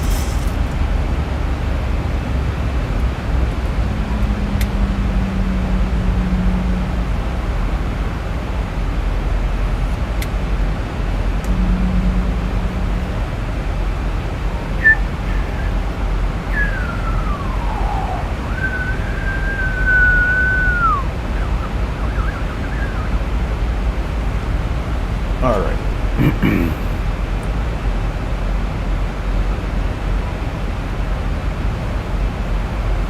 How's the map updated? Really impatient, as you can tell. Come on, that's gotta be so close to being ready to update. We are literally inside the next square.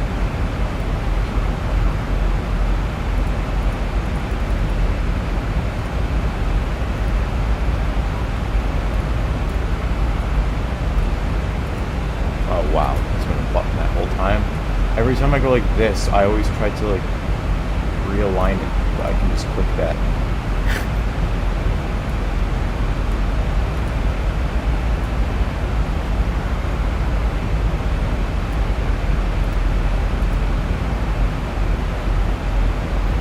Alright, there it is. That is much smaller than I thought it was. Edmonton. Alright. So our landing altitude will be 2330.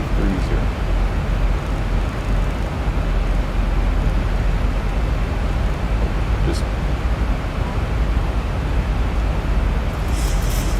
2-3. That. Alright. Yeah, Edmonton Airport, that's I thought there were like 2 parallel runways. I didn't think it was like an L shape. Like half the other. So you're taking runway 8? What runway was it? Runway, yeah, it was runway 2. Alright. And of course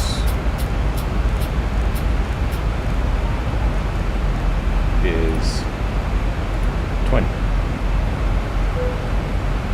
And more direction. This is great.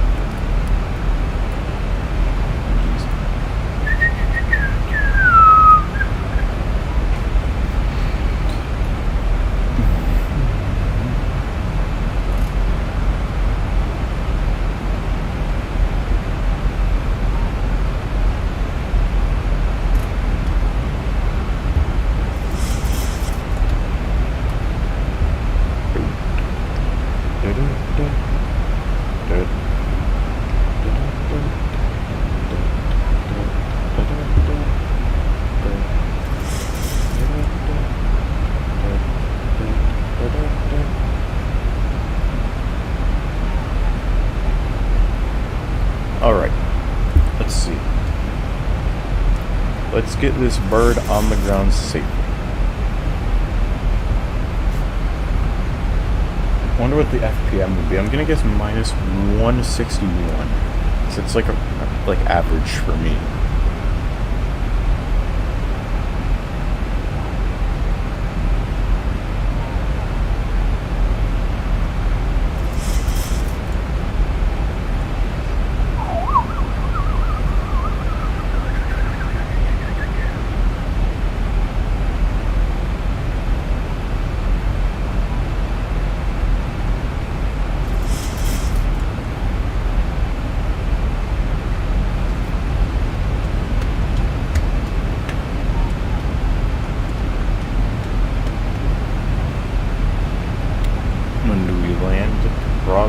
another 20 minutes-ish. We're going through 18,000 feet. Let's see. Let's get that out of the way. Our altimeter. So they're fine. Let's see him, man. Go with the homies. I feel ya. Alright, see you. Thanks for stopping by.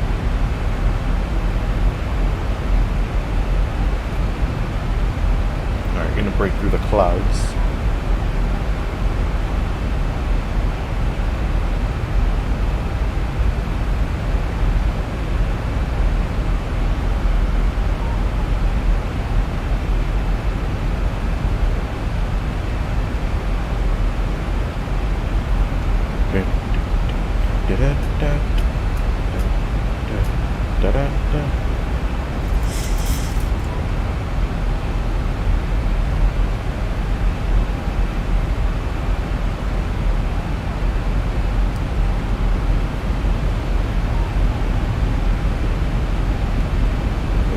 Revving up. Alright, that's gonna be like our arrival into the airport.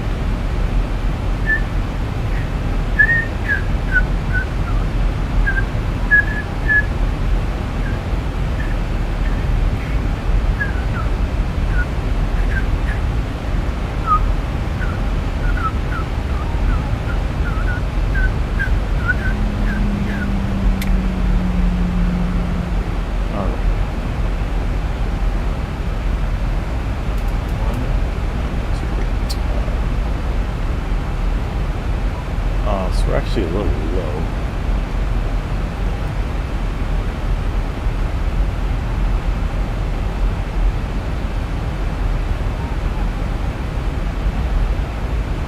Yeah, we're kind of low.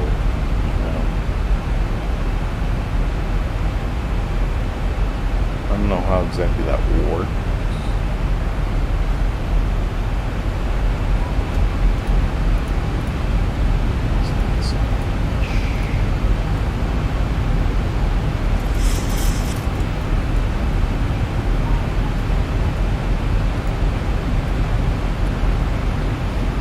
Where are we going? We're heading to...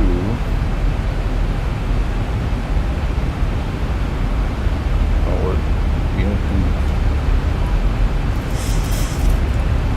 Let's see, we're supposed to be at...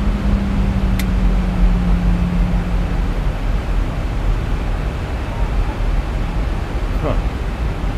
Interesting.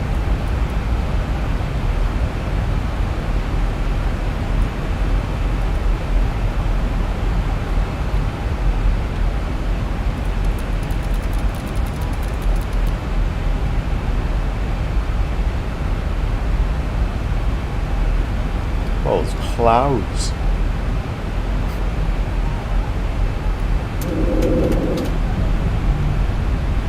Sorry, that was really tempting. Let's see.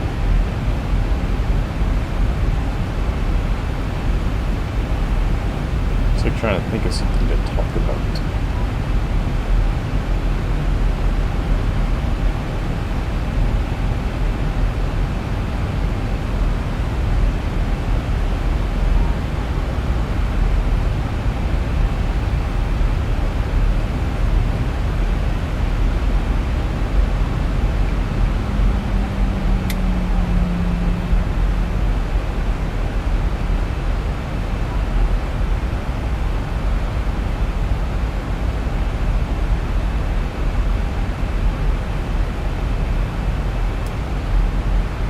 Breaking through 10,000 feet shortly.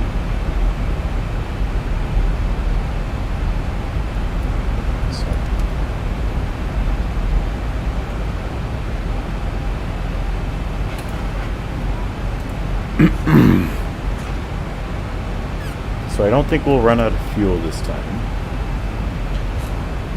because we have 12,000 pounds on right now.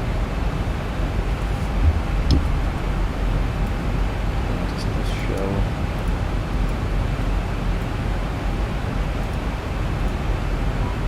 Yeah, there we go. That's what I want. I There we go.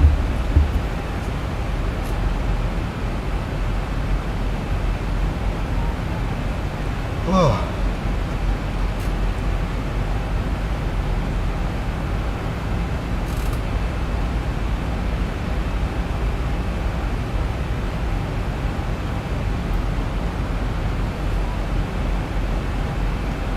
Oil pressure 29, that's good.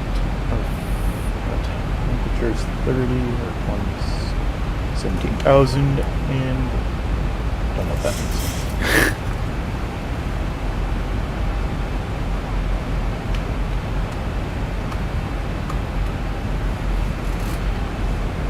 Alright, 10,000 feet, landing lights on, taxi lights on, logo and position, strobe lights on. Alright. Getting ready to land.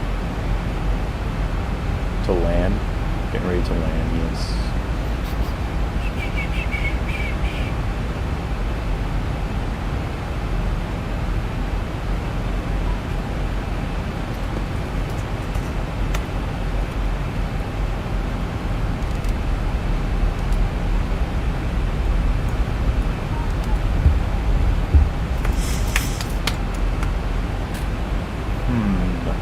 Let's see. What we're gonna do is we're gonna turn around and capture the ILS signal, I assume. So like coming straight at the airport, and it'll turn around like this, and then come in on this run. Or no, that run. This will come in like that. Never mind. Thought we were landing on this runway, but we're not.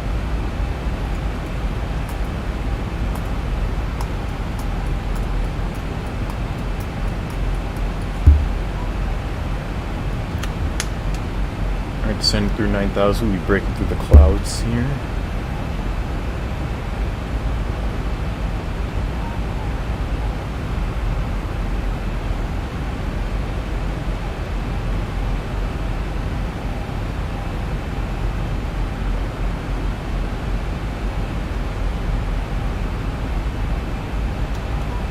Here we go.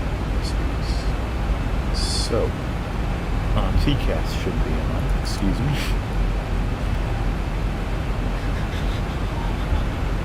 We've been playing Xplane. We've been streaming for almost 2.5 hours.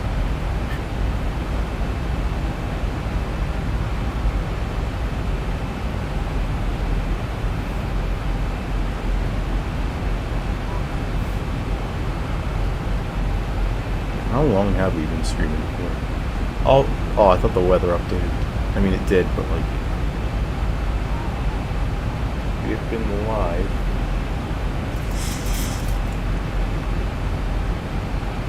We've actually only been live for 2 hours. Interesting. Alright.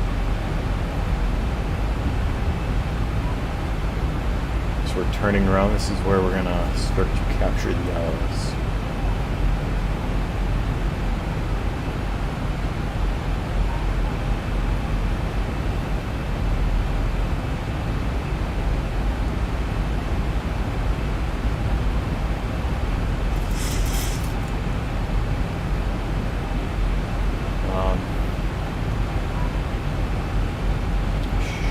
Be descending a lot faster than this.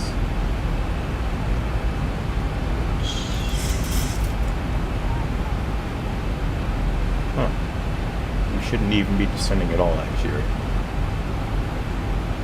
I'm confused. We got a 6-knot tailwind, which is going to start to turn into a crosswind. We're going to be going completely sideways. Let's see.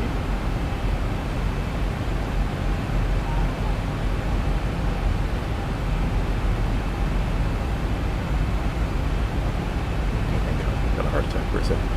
Alright, we should be descending a lot faster than this right now.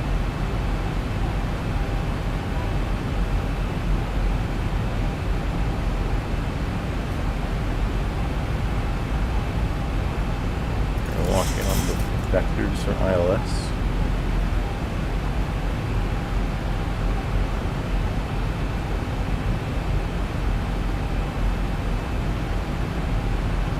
Alright, there we go. Should start to be descending a lot faster now.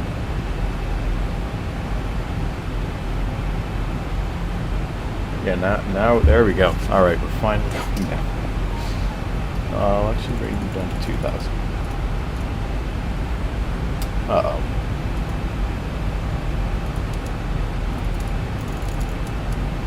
Hopefully we actually go at the appropriate altitude, because this could be actually really bad.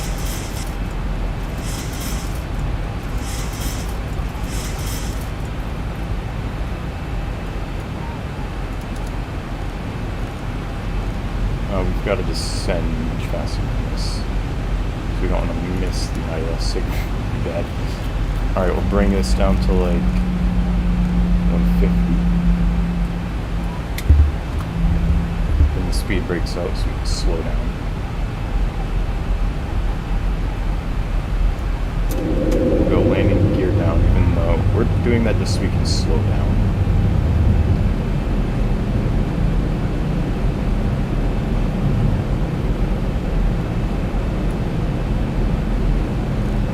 Capture the ILS signal a little earlier than I thought we would.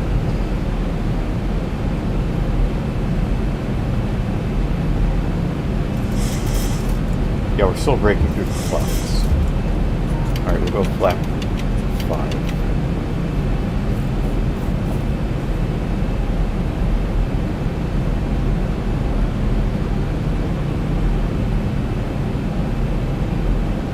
Come on, I've got to go down faster than that. I don't want to like descend that fast, but like kind of have to. Yeah, you're gonna hit the stabilizers a lot, but it's for the best.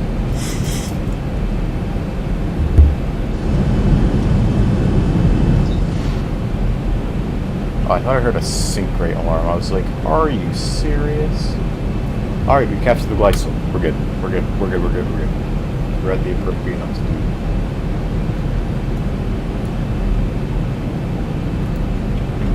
Should start turning onto our final approaches. 2,500. Check the flap 10.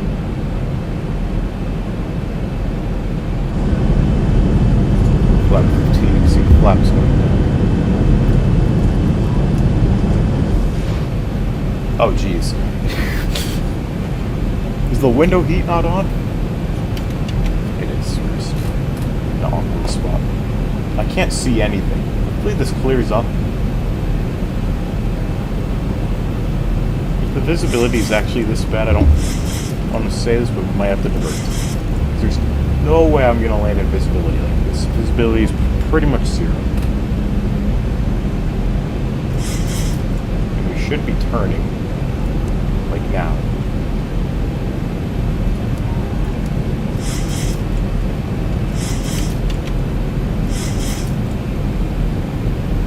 Flap 30.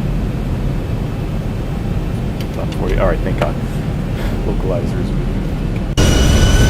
Can't see anything.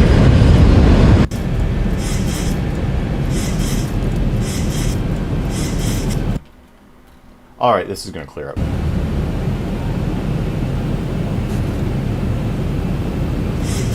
We're good.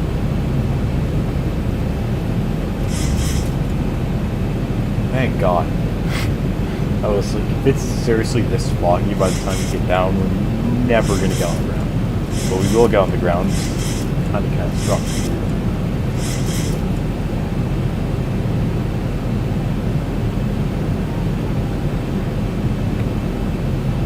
Alright, you can see the runway.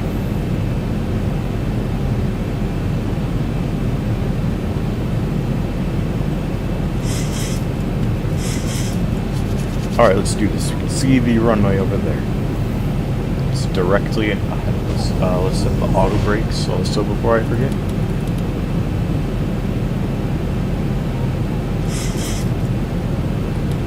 Auto brake 3. Alright, let's do this. 1,000 check. 1,000. 1,000 feet stabilized, Mr. Birch, altitude set. Did I even say like 1,000 feet stabilized? Switch out groups. You can see we actually have like a 9-knot crosswind. Look at all that wood.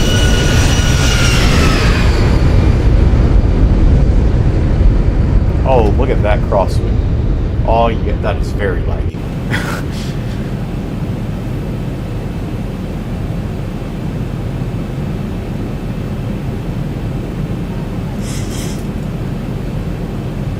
Alright. 500 check. 500. We'll disconnect the autopilot at 400.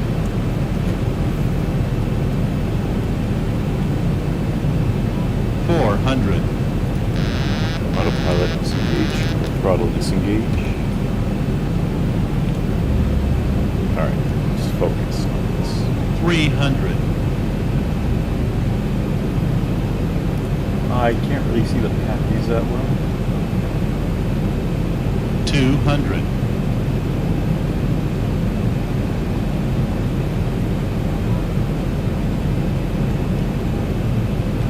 100.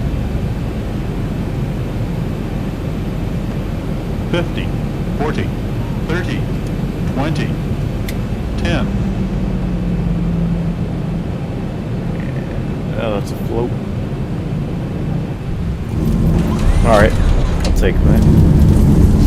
Nice 284. Get back to the center line. 80 knots. Alright, we need a break.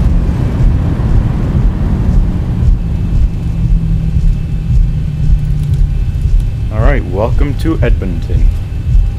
We slowed down very fast.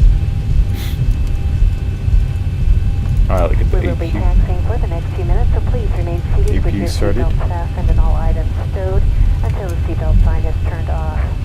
Please make sure that you have all of your personal belongings and be careful in opening overhead Alright, I'm gonna have to find the terminal. I am not very You're now good free at to use your mobile phones I and small don't really go through devices in Edmonton transmit ever. mode.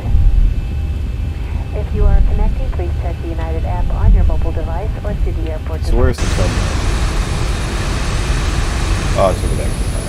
On behalf of You're going very United, our fast. airline Slow down. partners, and your entire flight crew, thank you for flying the Sunlight Skies with us today. We hope you had a pleasant experience, and we look forward to serving you again on another United flight. Alright, we've got to turn some lights off and bring the flaps up. So go. Oh, jeez. Stupid camera. Never responsible. Alright. Landing lights off. Wing lights position is rubbing the logo. I'll just leave tax lights on, obviously. Alright. Let's head over there.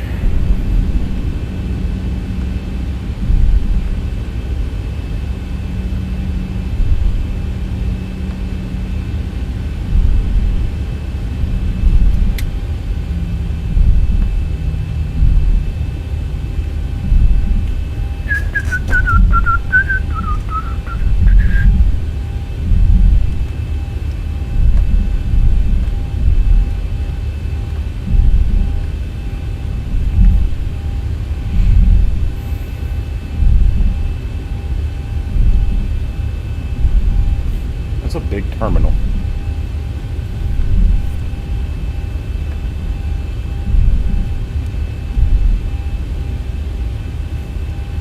Just got this long taxiway to get through.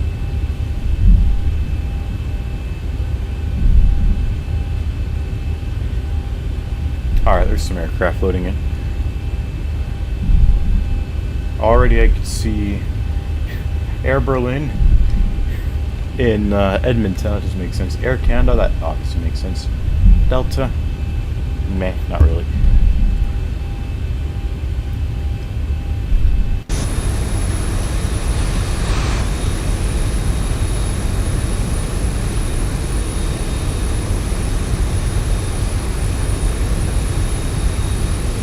Alright, here we go.